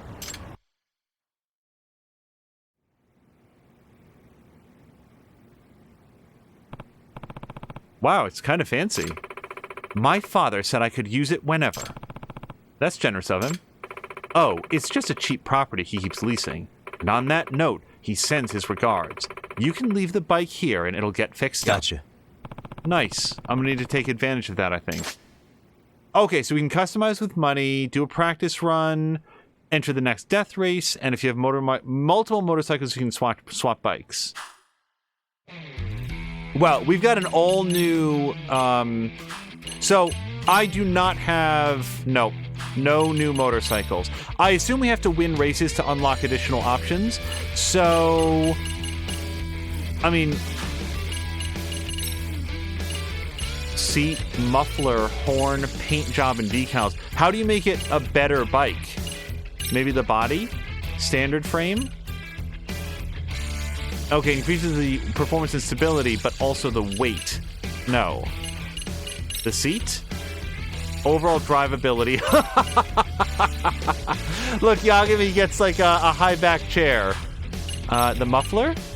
Okay, acceleration, performance, and max speed. That's what we want. Alright, the horn? Oh, we can overpower our opponents with like mega horns. Well, probably any other thing. I'm actually cool with blue. Yeah, we're good with that. Now, the cowl, does that do anything? Both more aerodynamic and cooler. Yeah, it is very cool. And then the body. So... Oh, wait. This actually does improve max speed and stuff like that. When it says that it increases the weight, you'd expect the max speed to go down. But no, this is way better. All right. So, the seat. So, this does take down max speed, but handling, durability, and overall performance go up. So, I think it's probably worth it. Also, I mean, these upgrades are dirt cheap. Horn. The horn doesn't appear to do anything, so I'm not sure that I want to do that. The paint job we've done, and the decals. Purely cosmetic. Alright, well, we'll put on this, whatever this means. Okay, so, I mean, that's pretty good customizing. I think we got major upgrades. Let's just do the death race. So, Leopard is saying when you put more weight on your tires, they grip the pavement better. Okay, that makes sense. You got a race tonight, Yagamichi? Yeah. Of course. I want to get through them and race the rep. Man, Yagamichi, you're such a speedster now. Ha ha ha ha. Speaking of speed, Bakuan Raryus, I'm never going to get that, you guys. Supposed to be here today. What does that mean? That's one of the factions, right? What sort of the guys are they? Well, there's Junpei Hanasaki-san, aka Bomber. He's that group's leader, and he's totally insane. Huh. Insane how? And why Bomber? Yeah? Because whenever he rides, he throws bombs. No way. Wait, what? Really? Bombs? You know this is Japan, right? Haha, well, they're technically fireworks, not bombs. See, he's the son of a fireworks maker who's been in the biz since the Edo era. Every single race, he pops off these wild explosives. I see. Well, I'm glad it's not bombs, but fireworks don't sound like a lot better. Hmm?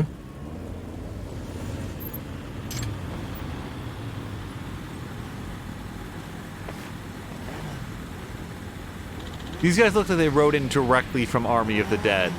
It's Bakuan Raryu. Them, huh? Hey, come on! Hey, which guy's got a special treatment for the rep to join? That's me. You? Damn! You sure got a cool set of dark eyes, man. Eyes of a killer. And you are? The name's Matatabi. Yeah! The Bomber's 4 kings! All right. Woo! Unbelievable. Whoa, Matatabi-san. Hmm? What, you know him? Yes, of course. Matatabi-san was born to be a biker. Even the really badass misfit kids would shut the hell up when he came around. I heard his first word wasn't mama or dada. It was wild.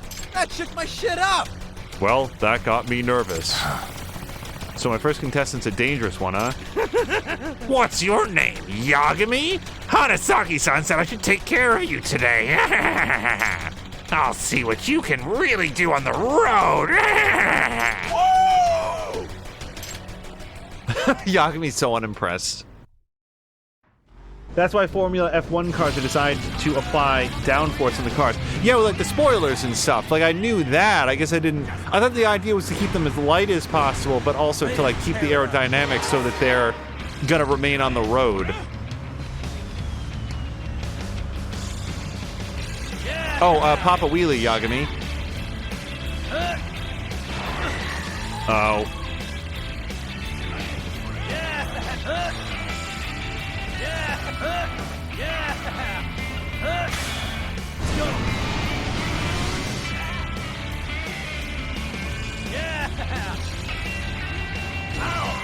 Oh, I messed up the wheelie. What did I do wrong?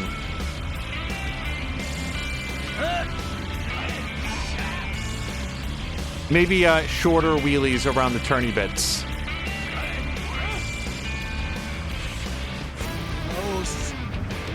Okay. I'm not sure what I've done wrong here. Maybe I need that horn. Maybe you blast the horn at them and you can speed up?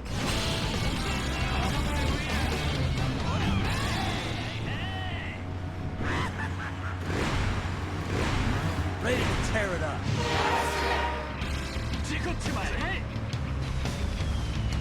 Yeah!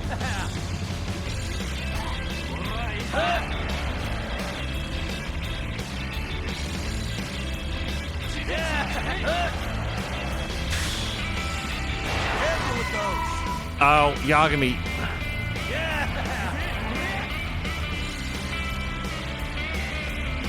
Careful with those. Ow.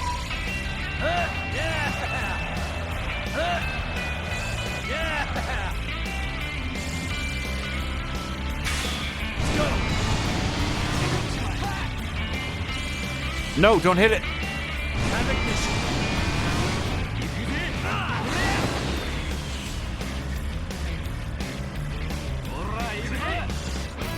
I'm not even close. So, do you have to go do practice things? Let's return to the garage and let's try like a practice one, because maybe that's where you get more like motorcycles, because I'm really not sure what I'm doing wrong.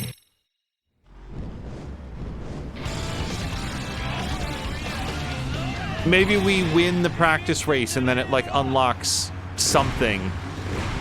Ready to tear it up. Oh, we can't go too long. That's what it is. Okay.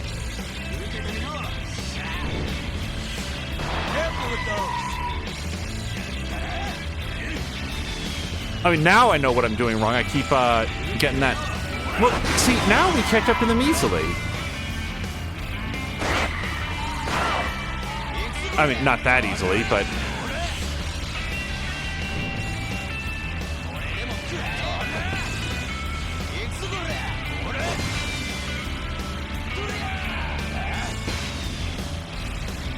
Okay.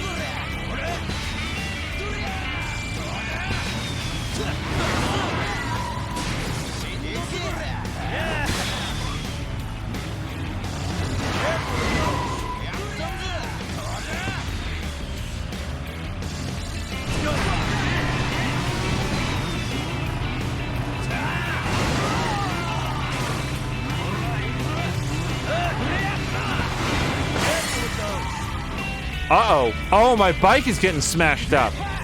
I've taken too many fireworks.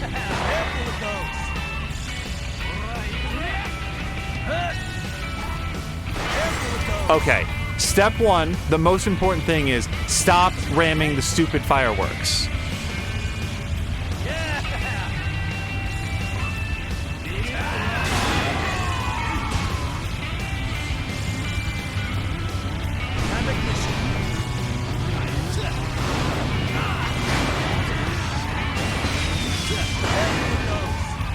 So when they're like coming up behind you with that predator reticle, what if anything are you supposed to be able to do about that? Because it just seems to lock onto Yagami, and I've tried dodging and I've tried like using speed boost, and they just seem to like get him.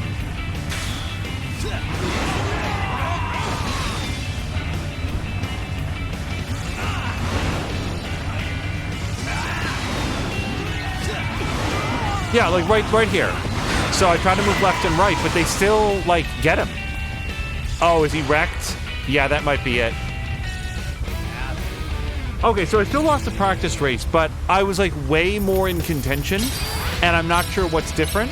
Oh, well, I did upgrade for that. Let me try doing the race again.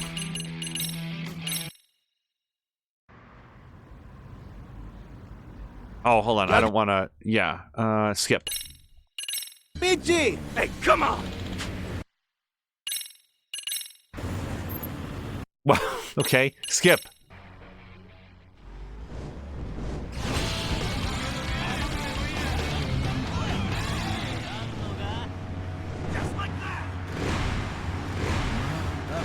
Let's roll.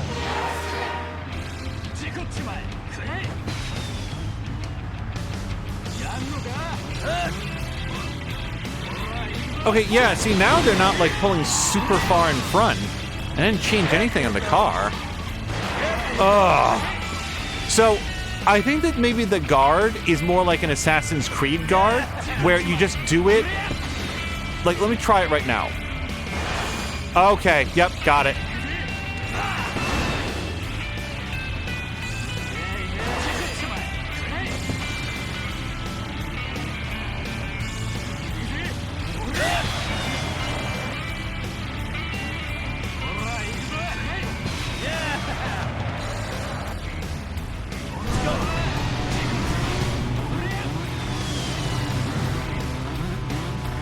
Okay, so I guess they just get to... So I have to take down the bikers. I can't just charge past them. I didn't know if, like, take down the bikers possibly meant just, like, you know, get to the head of the pack.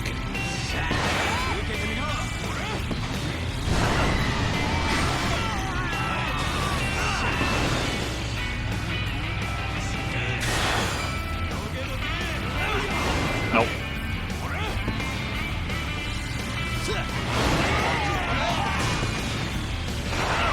Oh, I thought I could dodge out of that.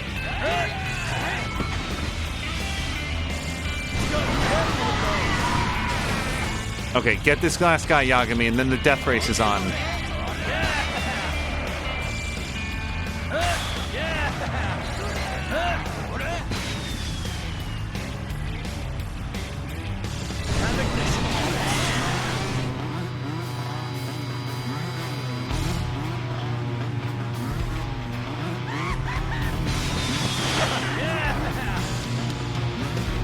Okay, I don't think that I'm going to stay in first for very long. I think he's going to do that whole, like, get a free boost speed.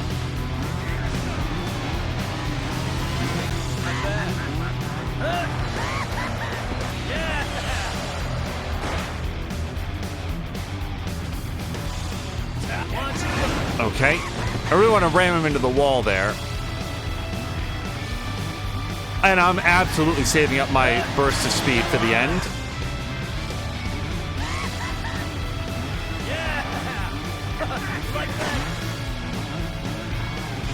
Okay, we're coming around the last turn. Okay, that, like, I lost 4 times in a row and, like, didn't even remotely come close. Guys, I honestly don't know what's different. But it worked out afterwards.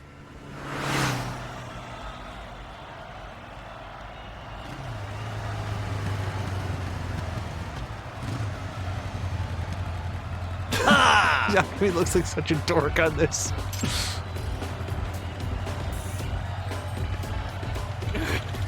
No freaking way! Yagamichi! Hey, that was awesome! I'm always gonna be betting on you, Yagamichi. Yeah, you beat me. You got guts, man. Consider me one of your brothers from now on.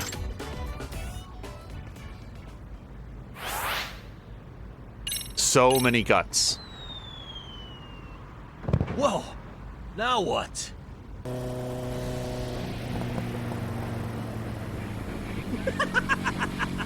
I heard from Suo we got ourselves a real smartass on board. Guess that's you. Oh, shoot! That's Bomber-san! So this guy's the leader of the Bakuo Riot. Damn straight! The name's Junpei Hanasaki, and don't you forget it! Now, feel the heat of the street's ticking time bomb! Oh!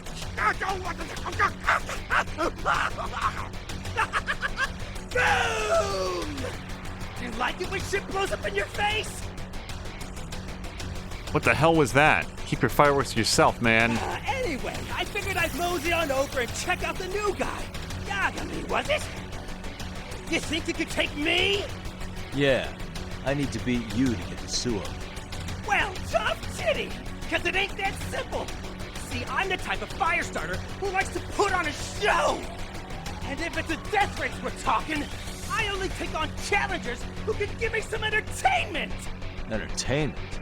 No, every time Bomber-san races, his crew sets off hundreds of fireworks. Ones they craft traditionally by hand.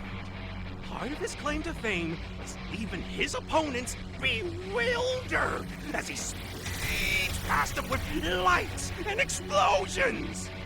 But he'll only accept opponents who can give him a real challenge. Otherwise, it'd be a waste of time and effort. Yeah, what he said. Now allow me to burn that into your memory!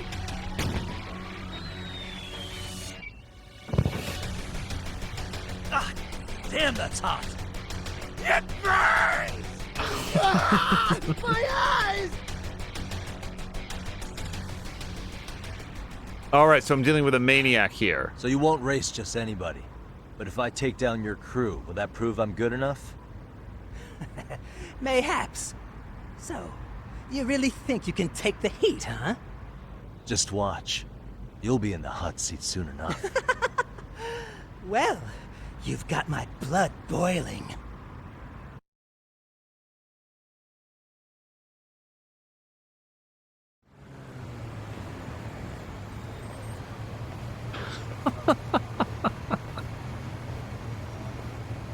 Little lights on his scooter. Excuse me? Yagami-san, right? You just recently joined Made in Heaven? Hmm? There's something I wanted to ask you. Do you have a moment? How does he know I joined Made in Heaven? Is he a cop? Oh, no need to be alarmed. I'm not a cop. At least, not anymore. Not anymore. Nice to meet you. I'm Kotaro Sayama. I'm with a biker gang prevention group. Here's my card. Apparently I have a speech bubble over my head. Huh. Biker gang prevention group? Yes. We're volunteers. We try to reform at-risk youths who participate in reckless motorcycling. Before I joined, I worked in the traffic division of the Kanagawa Police Department. Pleasure's all mine. And I'm... Oh, I don't have a different voice for Otsuki tonight. The deputy representative and member of the prefectural assembly. Excuse me. Well, what can I do for you, kind sirs, today? There's something I wanted to tell you about Made in Heaven. Instead of standing here and talking, why don't we go to a cafe? If you can spare the time, Yagami-san. Please. Sure, let's do that. Made in Heaven has like 500 people in it. Maybe Yagami shouldn't be seen hanging around with a couple cops.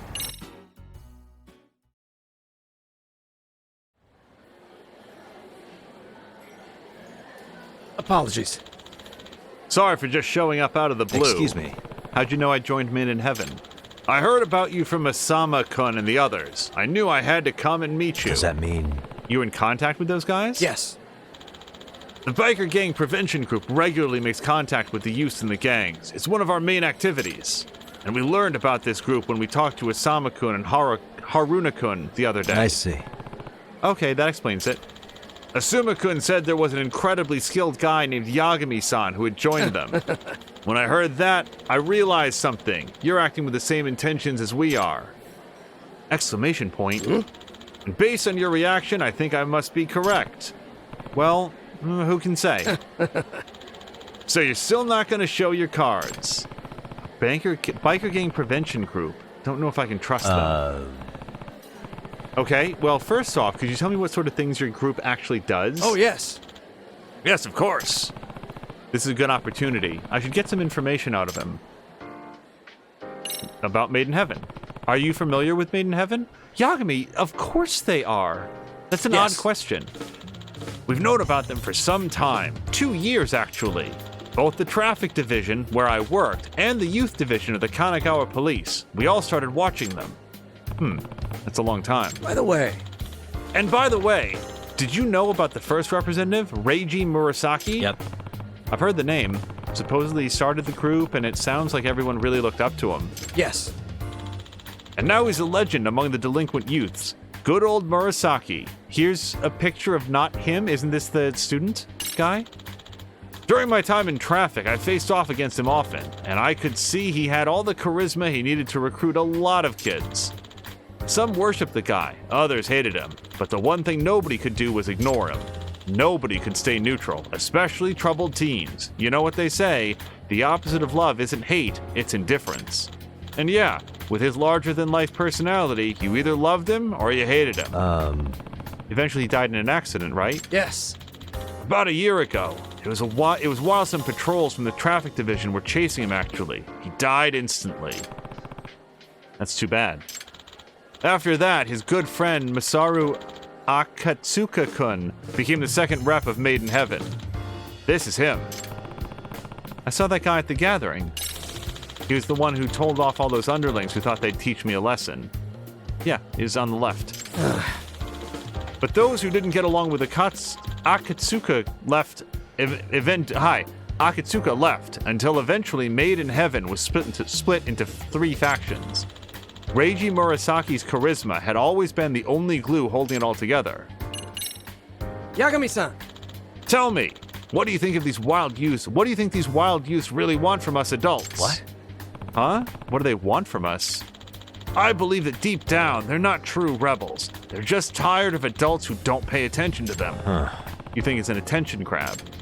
Adolescent boys and girls more or less believe that adults just don't get them. That's why they act out and make a scene, to get the grown-ups' attention. Motorcycle gangs are just the latest example From of what this. I know. They wear flashy clothes and kick up a ruckus. I think it's all because they just want people to see them. I see. Maybe you're right. That's why we have to face this problem. These kids are crying out for us to care about them. That's why I really don't want to reject them without giving them a chance. So I'm going to open a dialogue.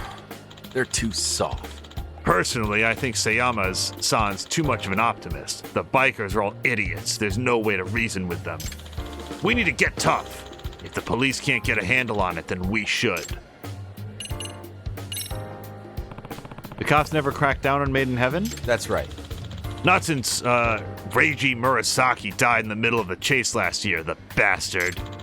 The public blamed the police for the death, and the traffic division was slammed with angry protests.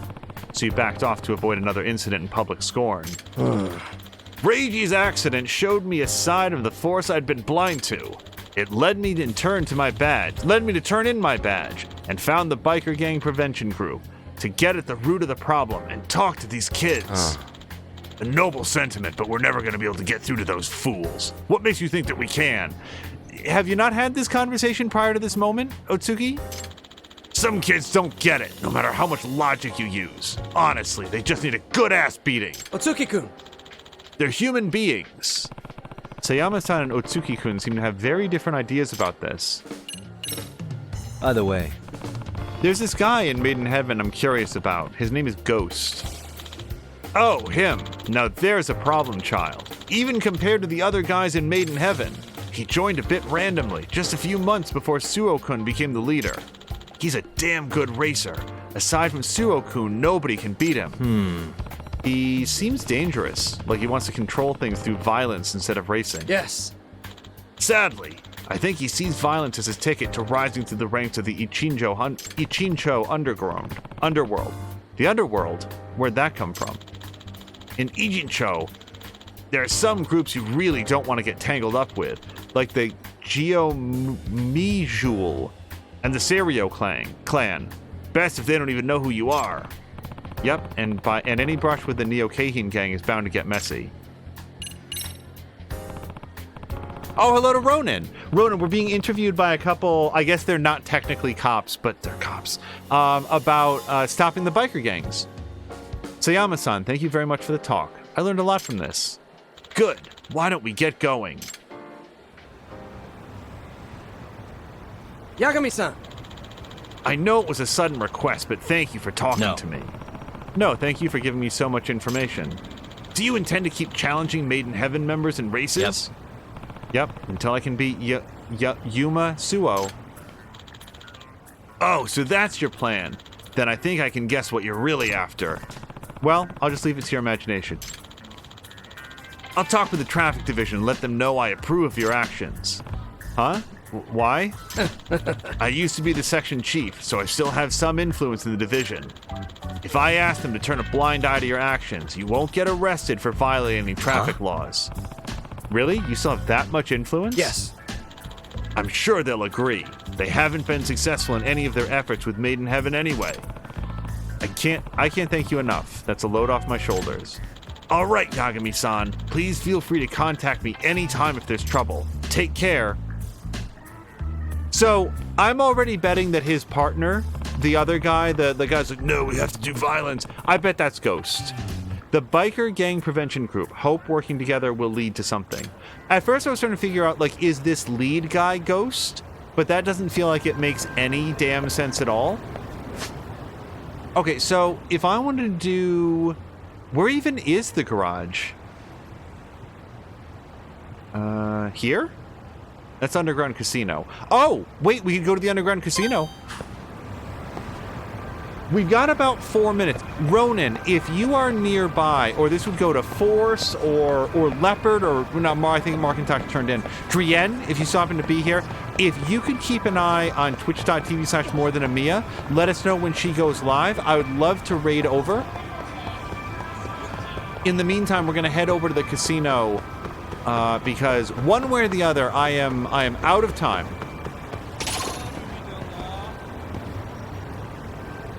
All right. Come on.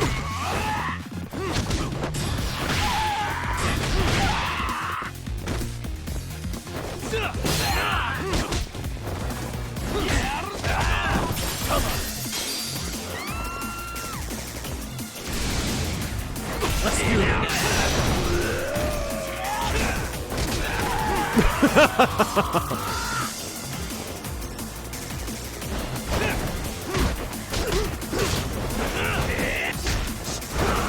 Whoa!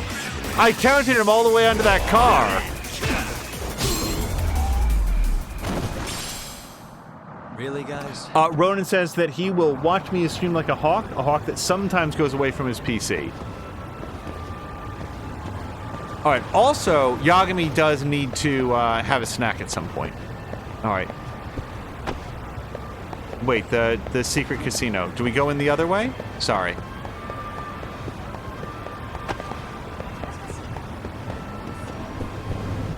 I thought the entrance to the secret casino was through, like, the bathroom. Oh, I'm really sorry. I just need to visit the cashier to pick up some Viagra or whatever they sell here. Well, no, actually. So let's have... Oh! Perfume! I did not know that that's what they sold here, but yeah, we don't want to go to the casino. We needed to get some sort of, like, cologne or something, and now we've got it. And home-style chicken cat food. I'll pick up some of that. Anti-stun contacts. I don't think I need that. And we've already got that. We're already good on sake. Okay, perfume. That should be perfect for Hayakawa. If I drown out my natural hormones with... I think it means pheromones. With an artificial scent, I might be able to put her off the trail, so to speak. Let's hope this stuff's potent enough to stump her. Alright, time for round 2 with Hayakawa. Yeah, I had completely put out of my mind the idea that we need to, like, trick her sense of scent. So now... is it here? Yep, Underground Casino. Got it.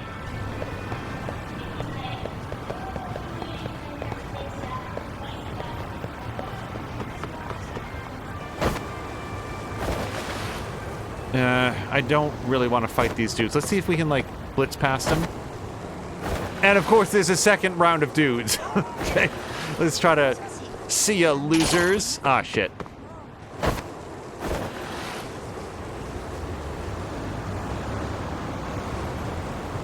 Yeah, Judgment 1, like the first Judgment, had like some vehicles, but they were very far and few between. They really made the city of Kamurocho feel very pedestrian friendly.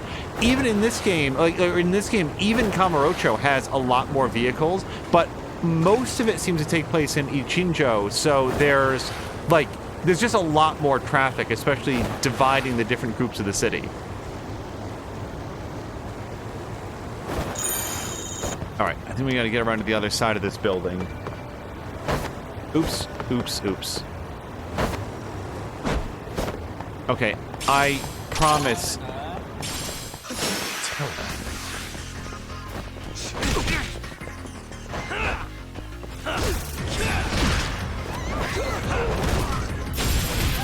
Okay, that might be really bad, because Yagami doesn't have a whole bunch of health.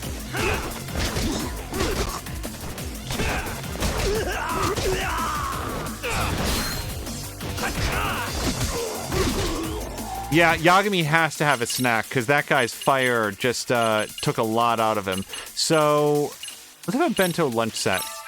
Have a couple of those. Have this. Maybe a sushi set? No, that's a little bit too much. Yeah, some steamed buns, just to finish it off.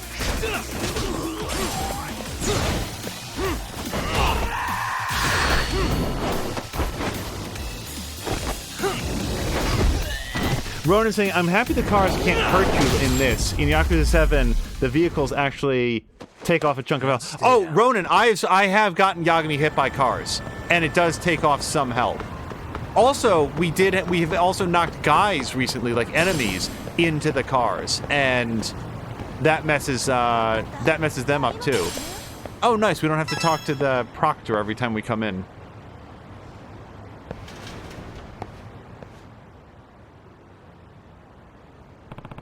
Let's go with a preteen level amount. Don't want my own scent sneaking in there. Oh, Yagami, what preteen level? Is that just like the whole bottle? Ugh, the stench. If this isn't enough to cover me up, nothing will do it.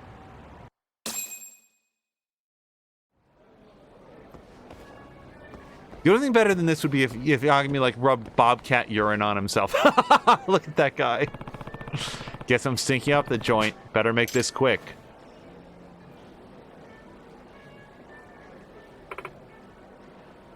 Hayakawa. I came for a rematch. Let's play some poker. Well, by the look on your face, I'd say you nailed your strategy. Hey. Look, if you're really doing this for thrills, this should be even better, right? Gambling without your safety net? You think stinking at poker literally is all it'll take to beat me? Don't underestimate me, Yagami-san. Yeah. I'm not. Now, let's do this, Hayakawa. Round 2. Also, she's pretending to not be Hayakawa. Yes. Should I challenge Yes. Unless Mia's live. Not yet. Oh, Rona's saying I haven't been hit by a car mid-fight. Mid-fight? Has it happened mid-fight? To me? I don't know. It's definitely happened outside of fights. Yeah. Like Yagami getting like barrel rolled by a high energy impact. Drina saying are we not doing games with Mia? I won't be able to join in game night with the peeps. There's a lot going on behind the scenes with work and stuff. I will say this on our way. I said yesterday, at the end of yesterday's Wilder Myth stream, that I was feeling really nervous about this week, and there was no reason to. Today went fine. Like there's like I said, there's just a lot going on at work, and I have to wake up super duper early. So like when I end this and hopefully raid over to Mia, I'm actually gonna get like showered and go to bed. Like I'll be asleep by 9 is the way that the week is going. So a jack and a 2. I don't like these cards even a little bit. Like not even slightly. It doesn't just check. Doesn't cost anything to check. It doesn't cost anything more. Yeah. This seems like nothing. Can I just fold? Am I gonna lose the mission if I continue to bet on something that's like zilcho?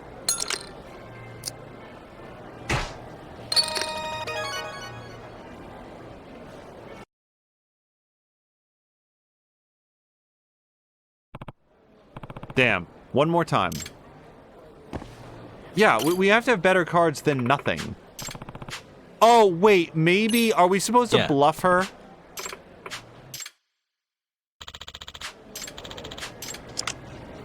A 10 and a 5.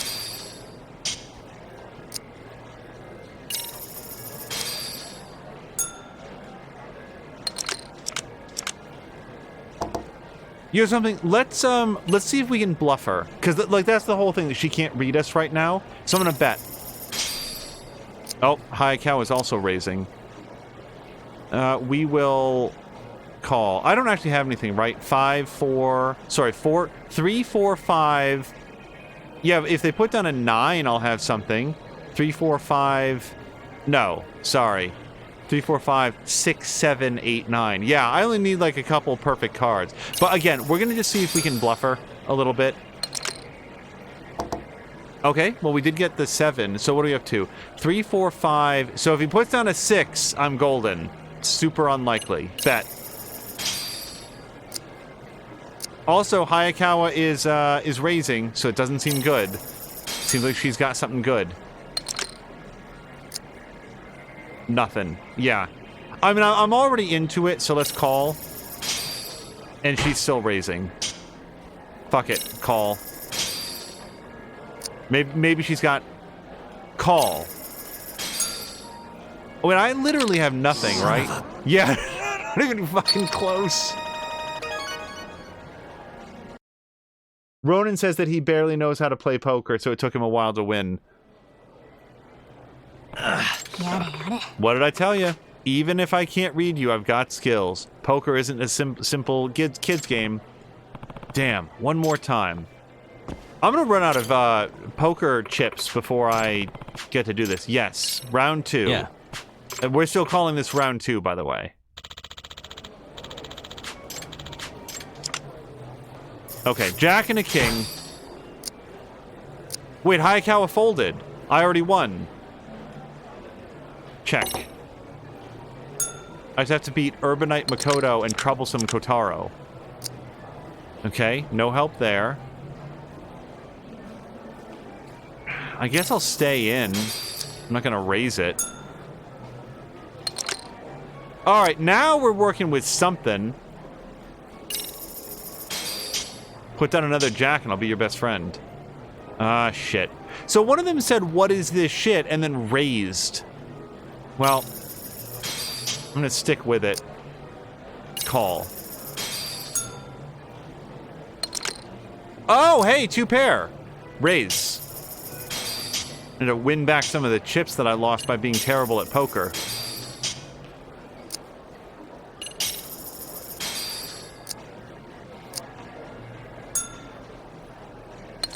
Two pair. Yay! And now we're up. I started with 1,000 chips and now I have 1,100. So Mia is doing things in her chat. Awesome. I lost? You remembered our deal. Now let's hear it. Fine.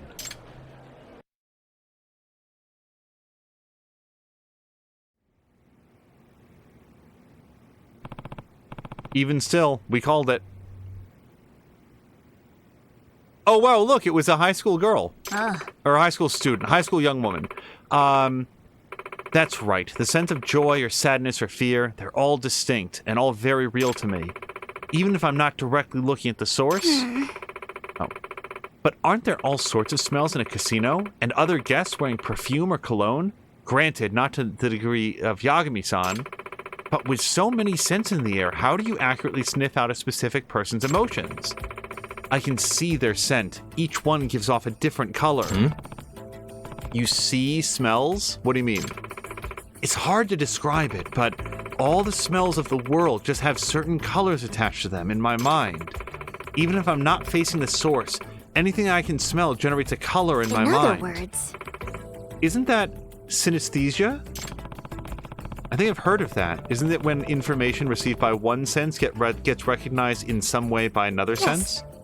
Yes. For example, numbers generating mental colors, or sounds having specific colors or smells. It's a very rare ability, though. It appears the scent information Hayakawa-san receives is also sent to the part of her brain that processes visual input. That would explain how she's able to see the scents that she smells.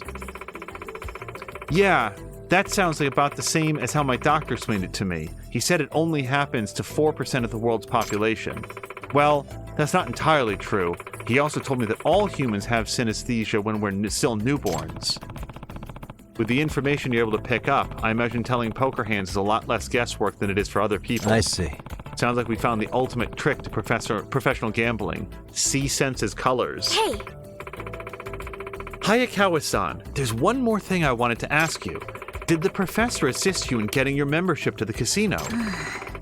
I've only heard the rumors about the professor. He's getting pretty well known here, but he doesn't have anything to do with this. It's actually my older brother's membership card. We may not be the same gender, but our faces are nearly identical. That's your brother? But your last names are different. Our parents are divorced. My brother moved out with my mom, so he changed his name to my mom's maiden name. That's why his name's Mikitaka Mikari now. So that explains it. But does that mean this case was a dead end? Nothing to do with the professor whatsoever? Yeah, but Amasawa-senpai, there is one strange thing. What's strange? Well, kids who go bad, they have a certain scent to them. It's like this unique blend of rage and excitement and guilt. And the thing is, I've started smelling this a lot more often in the halls of Serio than I did when I first started high school. Ultimately, I'd be willing to bet that the scent of delinquency is spreading so quickly because of the professor. The scent of delinquency. You guys, that should have been called what the school stories are. Instead of just like, it should have been Lost Judgment, the scent of delinquency. Which means... And if it's spreading across the whole city like it appears to be, then there could even be students beyond Serio that are being targeted by the professor. I know it'll sound rich coming from someone who faked their identity to gamble in a casino, but I'm no fan of the scent of delinquency. Follow that path for too long and you'll wind up with the stench of a criminal. Well, the MRC is here to help people like you find the right path before that happens. Yeah, and I'm grateful for it. Okay, but our focus can't go up anymore, though. Okay, one way or the other, if Mia's doing things in her chat, this is an awesome time to save. I want to make sure that we don't start anything else new. Let's put down a save here. So, I would say that it's very likely that next episode will continue with a particular focus on school stories as we go into School Diary. So here's where we stand. The Mystery Research Club, I think that is probably measured by the number of groups that you've completed. The only group we've completed... Oh, actually, we did Casino as well. So Esports Club and Casino are done. We're almost done with Skaters, so we'll probably do some Skaters next time. We're definitely going to want to advance the Biker Gang. We'll probably do the Boxing Gym. I'll tell you what, if in the next episode we get to Finals in the Dance Club and finish off Skaters... That in and of itself would be a pretty big advancement. I'd love to get a new motorcycle and get to at least the next bar on Boxing Gym as well, but we can see that there's some path to do that yet. I also like Yagami's like poster board, red yarn measure of who everybody is. But we've already saved it, so what we're going to do now is head back out to the main title, and I have saved manually. Yeah, no, we're good.